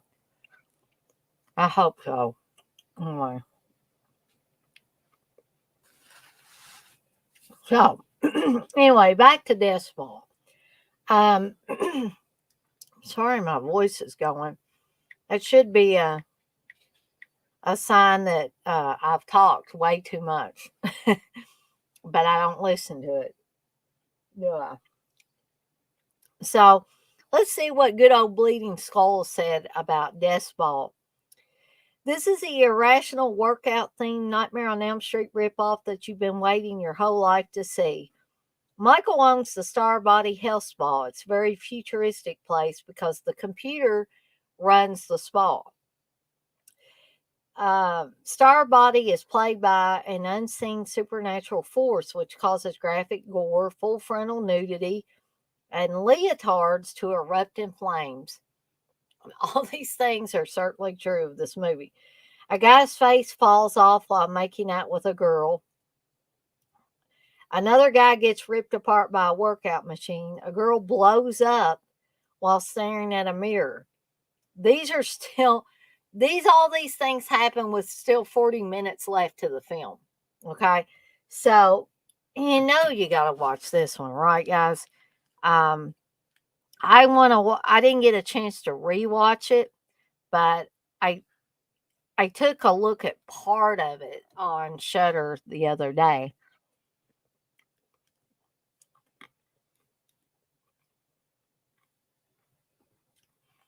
Blissful, you say it takes about an hour for Doobie to settle down. Sometimes it takes Brandon longer than that. Sometimes it feels like it's all night. Because when I first give him his trazodone, he'll sleep like a baby for a little bit, and then, like I said, it's like some kind of internal switch gets flipped inside him, and he just all of a sudden wakes up.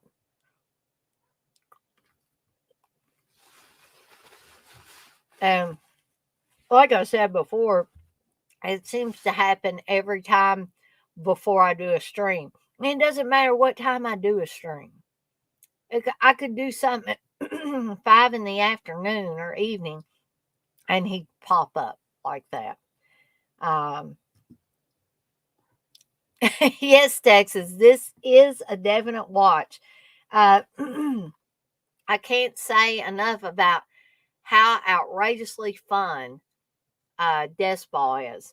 Um, and, if you wanted to buy it, you can find it on Amazon. I believe it's still available. I hope it is because I've had it in my saved items for a long time.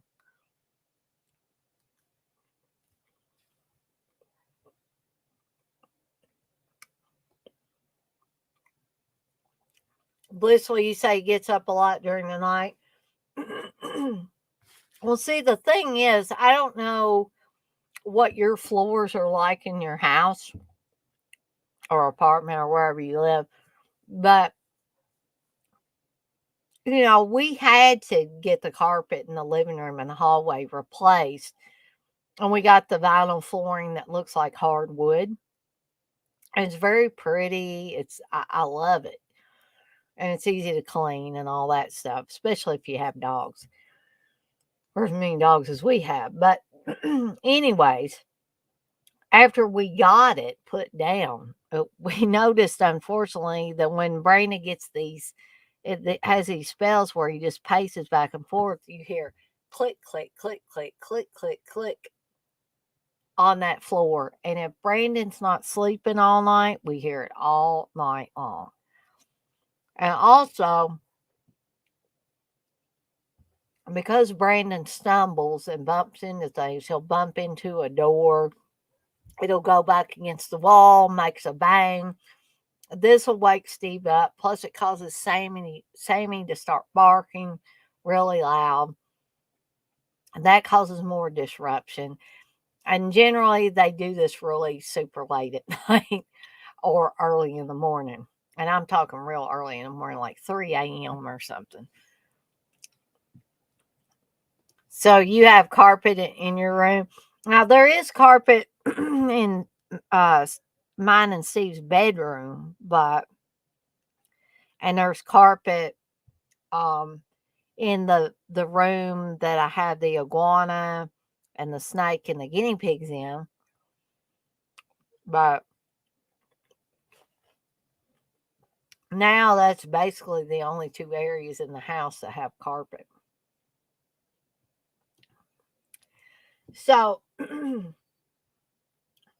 anyway, that is Death Ball. Highly recommend it.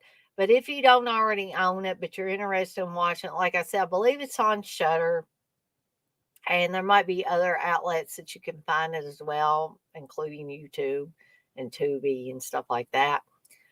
Just to try to do a little search. Um, but I would recommend this one. This is a fun one, guys. Okay. So moving right along, both of these movies are going to be on this list.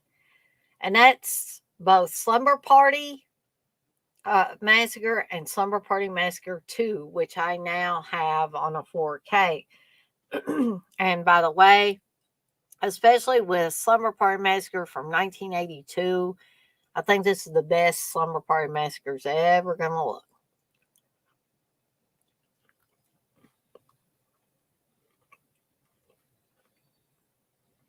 So, you know the drill. Put on your PJs and say your prayers. It's time for one nightmare of an all-nighter with a double dose of slash-tastic cult classics. The Slumber Party Massacre and Slumber Party Massacre 2. So in the Slumber Party Massacre, which we're going to talk about first, Trish, played by Michelle Michaels, invites her high school basketball teammates over for a night they'll never forget or survive when an unexpected guest crashes the party, an escaped psychopath with a portable power drill. And in the freaky, okay, we'll talk about the freaky follow up here in just a second. But, okay. So, Slumber Party Massacre is one that pretty much has it all as well. You got naked chicks and or scantily clad chicks. You got boobies. You can get up close and personal with those boobies, guys. What else have we got here? A bunch of blood. A bunch of, you got the driller killer. Yeah, this one's got it all. This is somebody that I wouldn't say it's super gory, but it's definitely a lot of fun. And I really enjoy it. Anytime. I mean, for early 80s, this was still in the golden age of slasher films before they started to go downhill, in my opinion. It's got the typical tropes, like I said, naked chicks, people fooling around and not paying attention, and getting killed by the driller killer.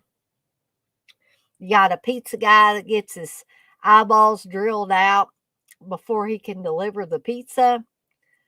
You got a lot of kooky, lines in this, including when the pizza guy falls into the house, basically, because he's dead and he's had his eyes drilled. They basically, cover him up, but then the pizza's laying on top of him, and the girls are all sitting there, trying to guard themselves. 3 of the girls, anyway. And one of the girls is hungry, believe it or not. And so one of the girls says, he's so cold. And she's like, it's the pizza? And they're like, oh my God. The other two are like, they can't believe that Jackie is going to eat this pizza. So she just opens up the pizza box. It's laying on top of this dead pizza guy that they've got covered up. She just takes out a big old slice, starts chomping down on it. Who could not love a movie that has this in it? Okay. Um, and who could not love a movie that clearly knows exactly what it's doing? Um, I mean, it does. It doesn't seem to make fun of itself, really. That was to come later. But the filmmakers seemed very self aware of this genre and knew exactly how to make it work. And here's something else. The Slumber massacres, I believe, were all directed by women. So that may surprise some of you ladies out there, especially because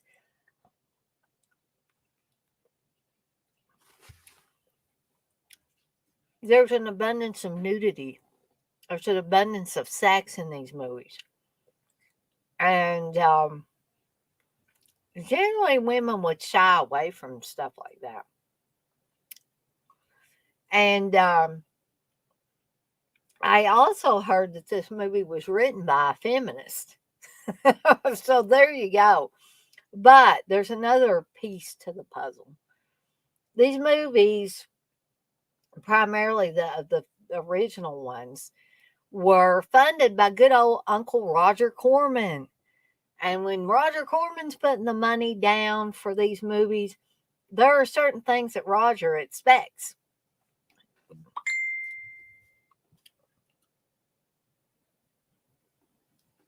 Oh, I just heard from Kelly who.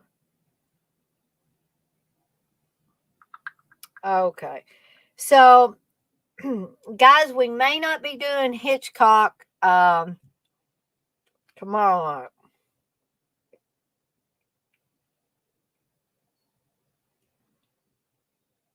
night. So she's wanting to reschedule for next Tuesday, which is fine with me. So I may come up with something to do Monday night. Um, just something to just fill in the hole that would be left by that. Let me just answer her.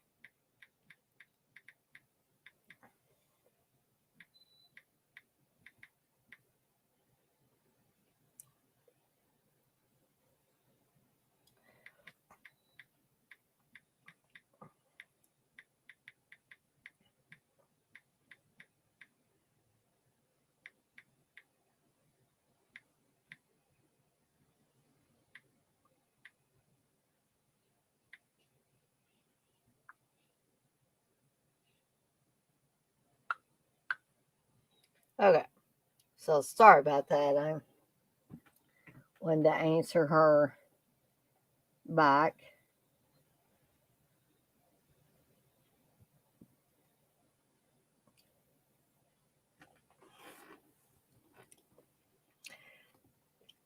I totally agree with you, Texas, that the first one is so good, but I like the second one as well, just because it's definitely more wacky than this one. But I love both of them. So, let me just step away for a second because I think I hear Brandon back there again. Hold on, guys.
Bless his heart. He was stuck between the couch and Steve's chair that he sits in.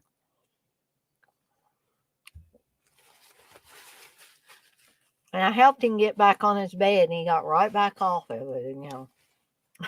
So I don't know how long he's going to hold on. So anyway, the Slumber Party Massacre has all the things that we love in these 80s horror movies. And it's really, we don't get the same kind of stuff anymore. And some people are probably saying, well, Dana, what do you expect? We've moved on from that. And I guess people probably feel like, well, Dana's just stuck in the 80s and she's never going to get out of it. I do like some new movies, but this kind of stuff is my forte. It's what I enjoy. It's soothing to me. It's, oh my gosh. Sorry, guys. I promise I'm going to get through this.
Guys, I'm really going to try to get through the rest of these.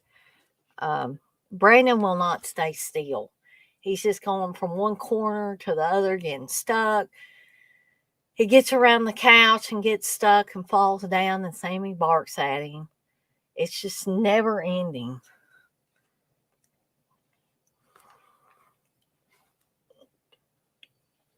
I mean, it'd be okay if he would settle down after about an hour, like Blissful says Doobie does. But he doesn't. He'll go like this for hours. Hours. And I just don't know what to do with him, bless his heart. And if Sammy would keep his mouth shut, it wouldn't be so bad. But I'm sorry to be complaining. But this is just, it's getting worse and worse all the time. I can't even do something that I enjoy doing. Oh, and I love my dogs. I don't want to complain about them. I don't want nothing to happen to them. It's just so super annoying. I know people have kids and they can do a stream easier than I can anymore.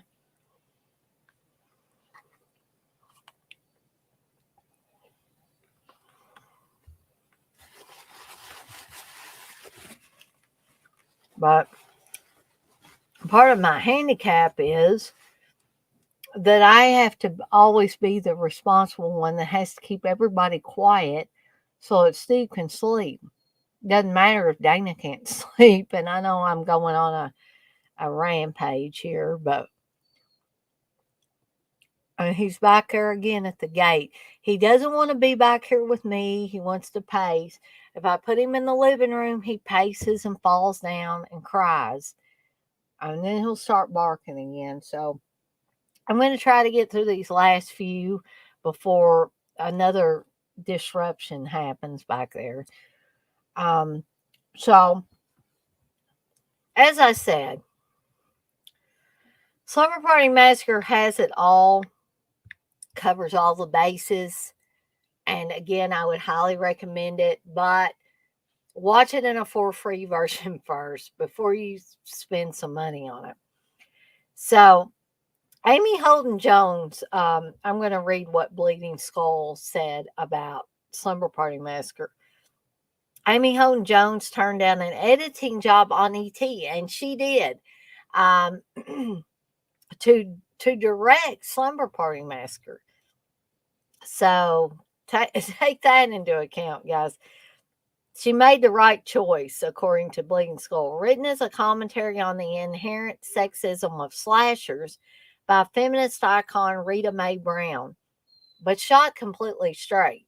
The Slumber Party Massacre is a terrific inside joke that also delivers the goods as a Skid Row photocopy of Halloween, complete with a killer who gets figuratively castrated when the tip of his power drill is hacked off.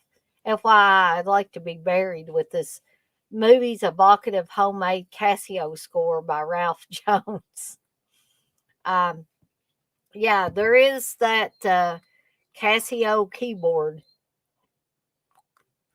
score as well. And if you don't believe me, just simply watch this movie. Okay.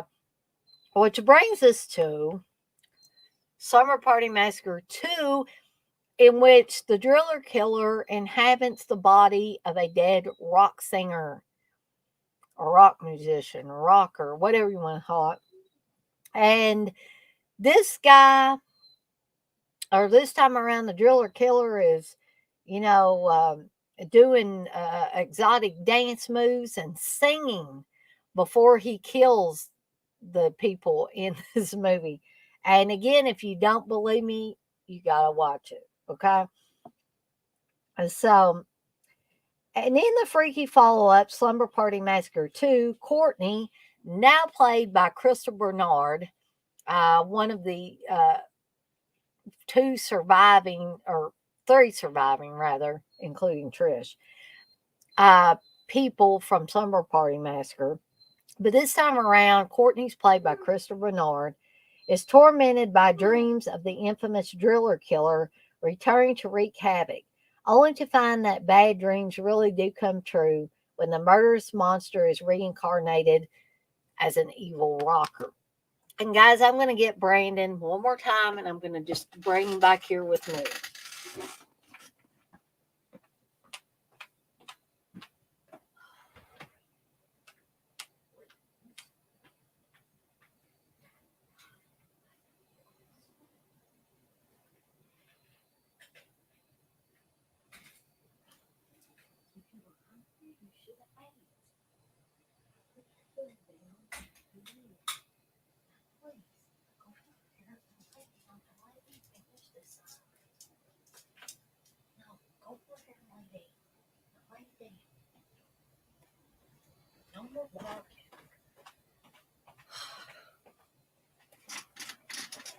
Okay. So I basically explained what makes this movie so wacky, so enjoyable. Again, do you have boobs in this? Yes. Do you have blood in this? Yes. So we're checking off all the things here. Plus, we get the bonus of a dead rocker being possessed by the spirit of the driller killer from the original Slumber Party Massacre. How can you go wrong with this? I don't think you can. I really don't think you can. Plus, you have a girl band in here.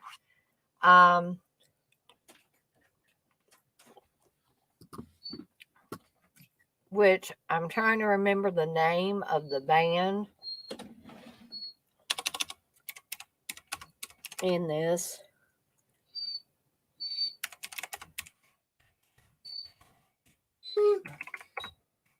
Amen.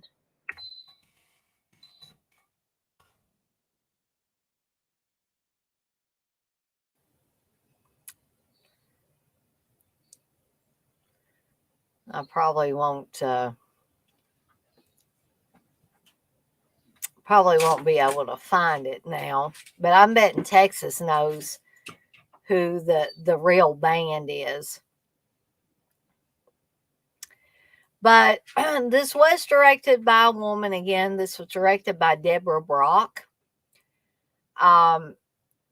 Kimberly MacArthur is also in this, and I believe that Kimberly MacArthur might have been in some adult films prior to this, but she does not get naked in this, so don't be expecting to see her get naked. Crystal Bernard also does not get naked in this, but you will see Juliet Cummins from Friday the 13th Part 5, and Heidi Kozak from Friday the 13th Part 7. And Juliet Cummins will get naked in this. The killer rocker is played by Atanas Illich, who I don't know if he did any other movies, but I think he did put out an album.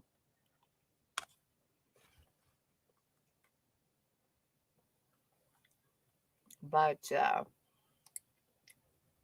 so Texas, do you know the name of the real band that did the music for this?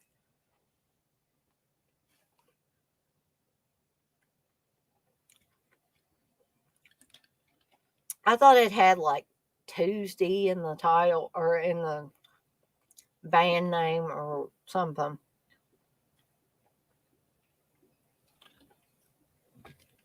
I'm just totally forgetting it.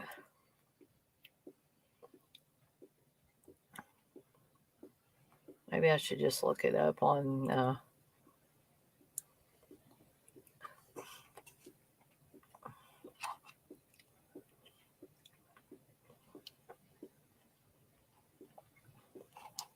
this is also referred to as a black comedy slasher film.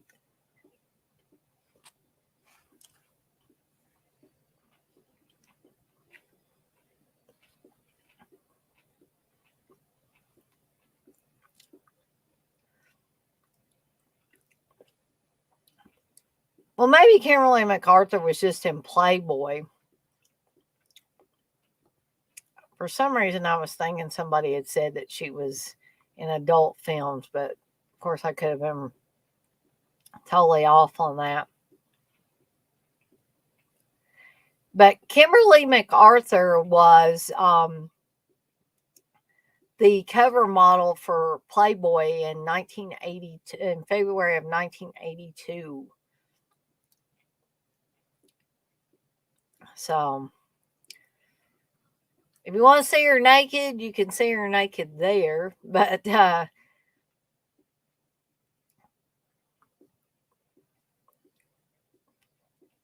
this did gross $1.3 million at the box office and only had a budget of $500,000. So that's pretty good.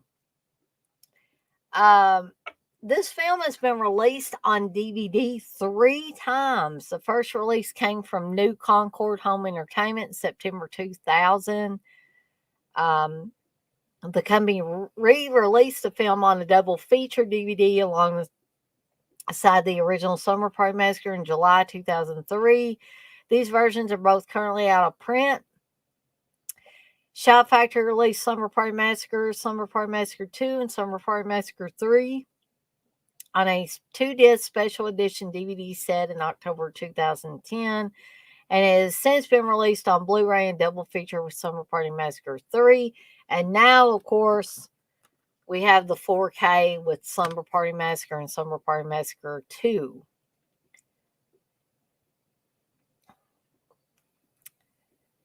So, anyways.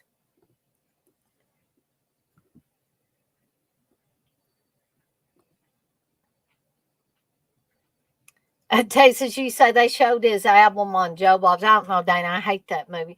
You hate Slumber Party Massacre 2, Texas? Wow. Yeah, I know they showed Adonis's album, but there was an all-girl band that did the music for the the girl band in the movie. They did not do the singing, of course. That whoever this band was, that yeah, it is over the top. Is that why you hate it? I always liked it. Always had a lot of fun with it, just because it was so wacky and over the top.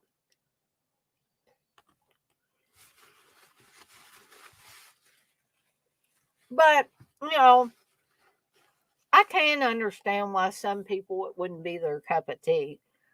Um, because this kind of stuff is not for everyone. It's definitely not for everyone. And if I was to be totally honest, I don't think I truly got it the first time I saw it. Now, my Aunt Sandy, who I watched a lot of horror movies with as a kid, um, told me about this one. She was also the one that told me about Sleepaway Camp. I had seen 2 and 3, but she told me about the original. I was like, damn, well, I didn't say damn back then, but I was like, man, I got to see that movie. Um, and so she was the one that told me about Slumber Party Massacre 2 as well. And she told me about this guy dancing and singing before he killed people. I was like, oh my gosh, this sounds just so crazy. I gotta watch it. But if if I am to be totally honest with you, I don't think I got what they were trying to do with this movie the first time I watched it. And so it is another one that has grown on me over the years. Um, Texas, you say I never knew that pretty much, and I did a rewatch, and I like the kills, but the guy is just outlandish. It, I totally get that, Texas. I do get that. I was just a little surprised because some of the other things that I've talked about have been so over the top. You have liked, but yeah, I totally get that it might just be a little bit too much for some people or for a lot of people. Okay, I think I found the band. It's Wednesday Week. That is the name of the band. They're an American rock band formed in Los Angeles, California in 1983. They released 2 albums and they split up in 1990 with members going on to form Lucky.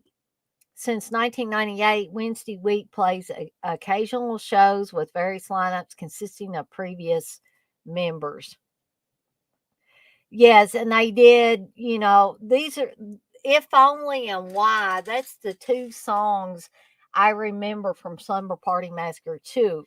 So if you are interested in listening to the band that did the music for Slumber Party Massacre 2, the band is Wednesday Week. And it looks like you can listen to them on YouTube, Spotify, Pandora, Apple Music. Um,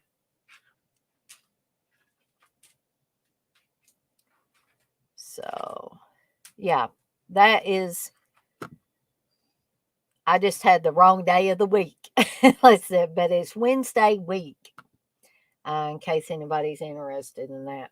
So let's see what Bleeding Skull actually said about the second entry, Slumber Party Massacre 2. So, Slumber Party Massacre 2 is indeed the ultimate slumber party. And yes, rock and roll never dies, baby. It's not every day that one film can combine the most successful elements from Satisfaction, Girls with Guitars, A Nightmare on Elm Street 3, one liners of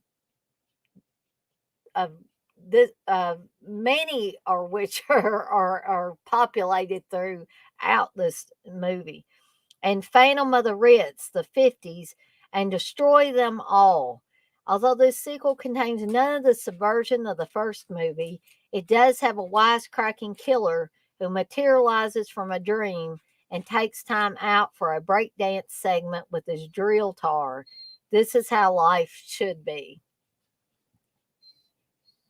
So you remember that name, that band name? Yeah, it's a shame they only released 2 albums. And I would let y'all listen to them on here, but I'm afraid it would get me kicked off of YouTube or my stream stopped. So I'll just encourage you to seek out their music yourself, or put in Slumber Party Massacre 2 and you can watch it. So there is Slumber Party Massacre and Slumber Party Massacre 2. Okay, which brings us to, and yes, I believe this is the version that includes the 3-hour boarding house, or as Steve jokingly says, boring house movie, starring John Wintergate, who also shows up with his significant other in Terror on Tour, as they show up as their credit in the. Sorry, guys, Brandon is up and moving around again. I'm so sorry. Everybody. They show up, according to the credits, as Mod Boy and Mod Girl. So you can see them in Terror on Tour. But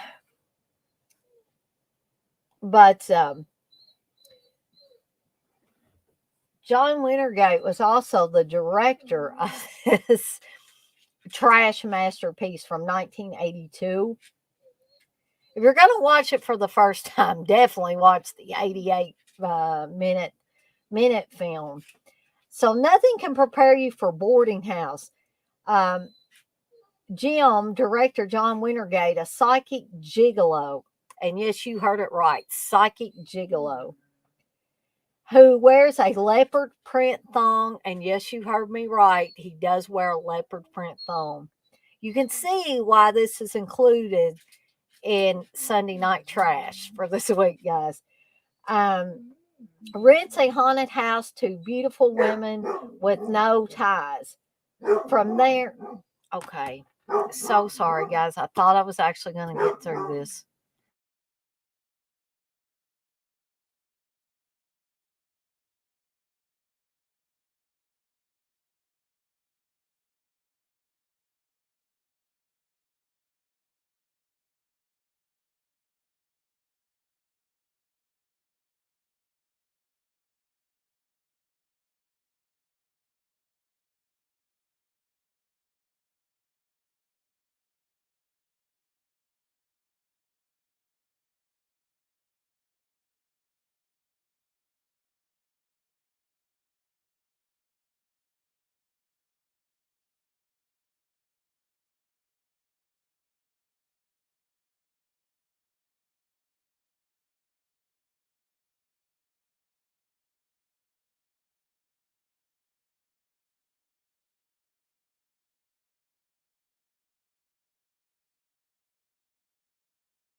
Guys, I'm so very, very sorry. I am totally put out tonight. I am so angry. Brandon has gotten unmentionable stuff all over my floor again. Not the real nasty stuff, but I don't know what he is doing. He's dragging himself across the floor and getting pee everywhere. I've changed his wrap twice. Amy is barking back there. I have no idea why. And I'm just sorry. That's all I can say. I am sorry. And I'm just about to lose it with them. I can't hardly take it anymore. Um so anyway, I'm going to try to get back to BoardingHouse here. Um from there, this otherworldly slasher transforms into a I can't talk, sleazy, hallucinogenic maelstrom of gore, sex, chainsaws, pie fights. Yes, you heard me right, pie fights. Killer refrigerators, and yes, you heard that right as well. Jacuzzis, beds that eat people. Yet again, you heard me correctly. A new wave band called 33 and a Third, and a leading lady known only as Colossu. BoardingHouse is the first shot on video horror film to be blown up to 35 millimeter. And you're probably saying, why on earth? And released theatrically. AGFA and Bleeding Skull are thrilled to bring the 35 millimeter theatrical cut to home video for the first time in its 2-disc set, which also includes Psycho Killer, a previously unreleased alternate home video cut, and Sally and Jess, the previously unreleased family film from the makers of BoardingHouse. Guys, I can't even really describe this movie, really, other than the plot synopsis that I just read to you. Okay? So, what does Bleeding Skull actually say about BoardingHouse? And there, and you probably can't see that very good. That's actually John Wintergate sitting on his desk in his leopard underwear or leopard thong. So Rick James once said cocaine is a hell of a drug, but he was obviously talking about BoardingHouse. Jim, a psychic who wears a leopard print thong while practicing telepathy, rents a haunted house to beautiful women with no ties, and that's exactly what it says on the back of the case. From there, this movie transforms into a hallucinogenic shitstorm of gore, sex, chainsaws, pie fights, jacuzzis, beds that eat people, a new wave band called 33 and a Third, and a leading lady known only as Colossu. BoardingHouse, again, is the first shot on video horror film to be blown up to 35 millimeter and released theatrically. Yes, it was released theatrically, and there will never be anything like it again. And I don't think there ever really will be anything like BoardingHouse. Steve and I actually did a commentary for it many moons ago. If anybody is interested in that, I can't find it in any of the other outlets. If CK doesn't have it on Patreon or anything, hit me up and I'll see if I can locate it for you, so that you can enjoy our comments over this very trashy, very crazy, almost unintelligible movie. This one definitely defies all logic. It does. The first time I watched it, I'll be totally honest, and this wasn't the 3-hour version. Steve made me a copy of it or something, or let me borrow a copy that he had, and I actually fell asleep during it. It took me forever to get it watched. But now I enjoy it more, just sitting back and kind of making fun of it. And I think the first time I watched it, I wasn't even aware of what it was and that it had this cult following and all that. I thought it was going to be a serious horror movie. So please, if you have not seen this and you can get a for free version, Don't go into it expecting it to be a straight ahead horror movie, because it definitely is not. So, um, that's Boarding House, where the rent won't kill you, but something else will. Which moves us along to the final film for tonight. I'm finally going to get done, guys, after the many, many interruptions. And that, my friends, is Blood Rage. This is the Arrow release that has three different, I believe, three different versions of Blood Rage. It has the hard home video version, transferred from the camera negative and featuring the original title card slasher. It has the Nightmare at Shadow Woods, re-edited 1987 theatrical cut, featuring footage not seen in the Blood Rage home video version. There's an alternate composite cut of the feature combining footage from the home video and theatrical versions. And then we have the Blood Rage, the original home video version. Okay. So, what do you get when you combine Thanksgiving, TV star Louise Lasser from Mary Hartman, killer 80 cents, and some truly gruesome special effects courtesy of Ed French? Why, it's Blood Rage, of course. Twins Todd and Terry seem like sweet boys, that is, until one of them takes an axe to the face of a fellow patron at the local drive-in. Todd is blamed for the bloody crime and is institutionalized, whilst twin brother Terry goes free. 10 years later, and as the family gathers around the table for a Thanksgiving meal, the news comes in that Todd has escaped. But has the real killer, in fact, been hiding in their midst all along? This was shot in 1983, but not released until 1987. Blood Rage is a gloriously gruesome slice of 80s slasher heaven, now restored from the original negative for its world Blu-ray debut. And yes, I love this movie. And no, this was not one that I watched in my video rental days. I had never even heard of it until I was going back and trying to watch everything that had Ted Raimi in it in any capacity. And this movie does have Ted Raimi at the very beginning as a condom salesman in the drive-in bathroom. So, if you want to see a blink and you'll miss him appearance by none other than a very young Ted Raimi, then check this movie out, but also check it out for all kinds of other things. Louise Lasser acting completely batshit crazy in this. And lots of awesome gore effects.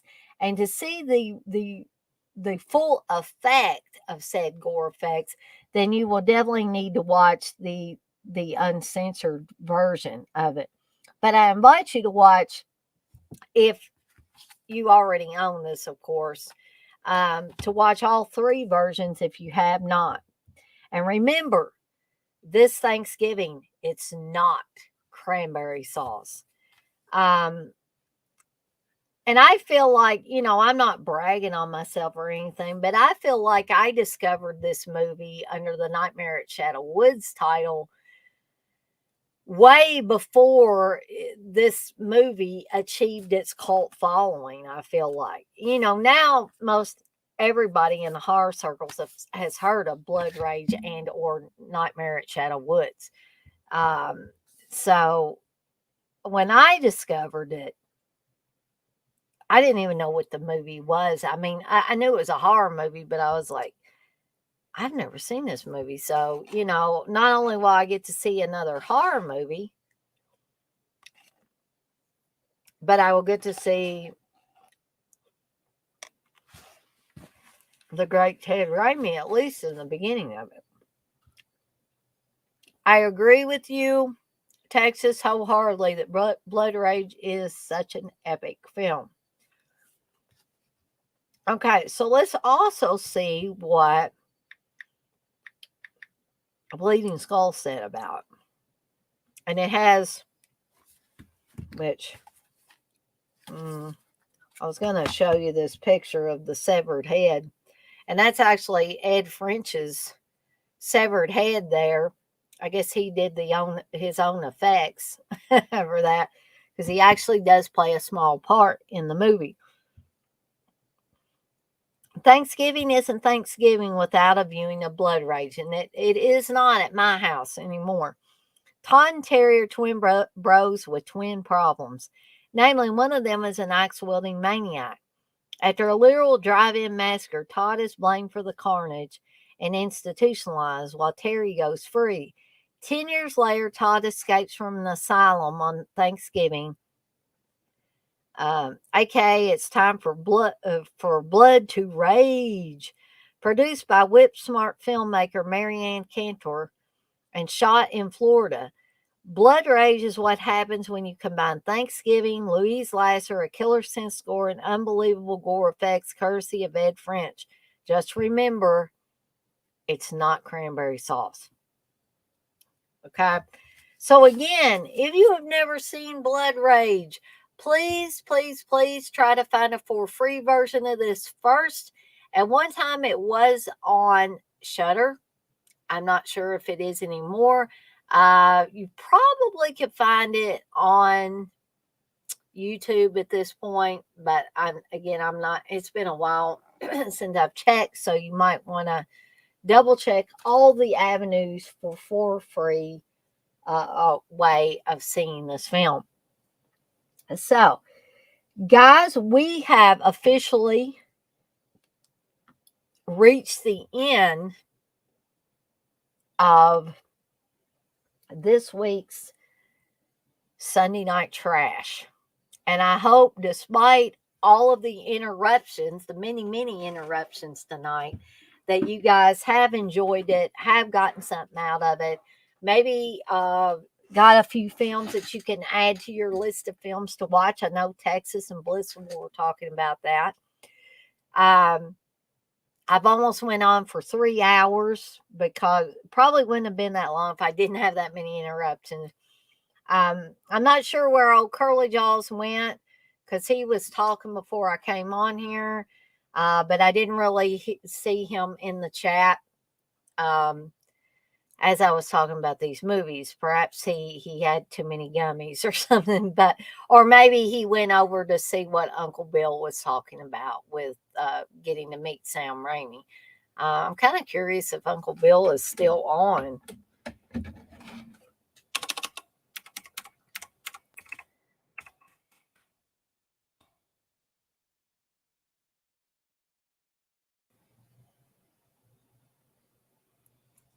And it doesn't look like he is right now, but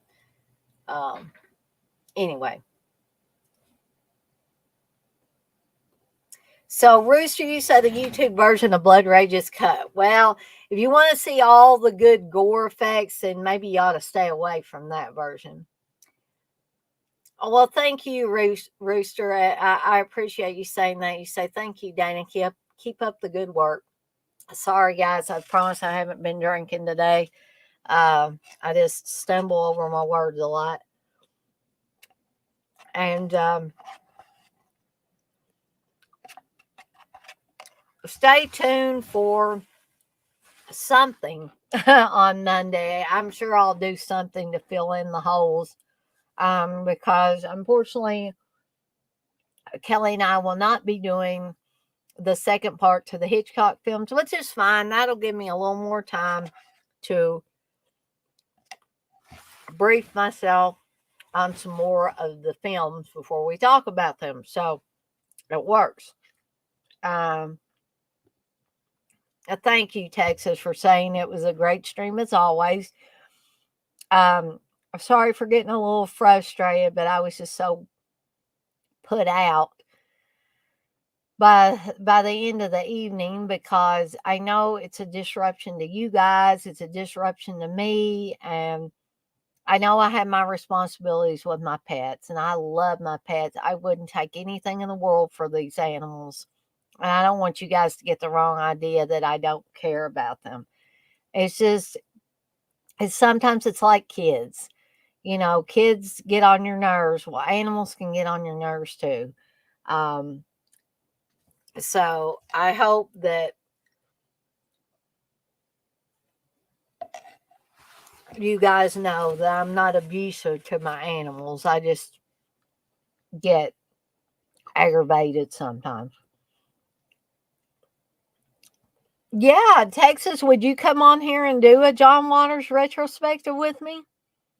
If I did one in the very near future? Because I always say that these things are a lot more interesting when it's not just me blathering on.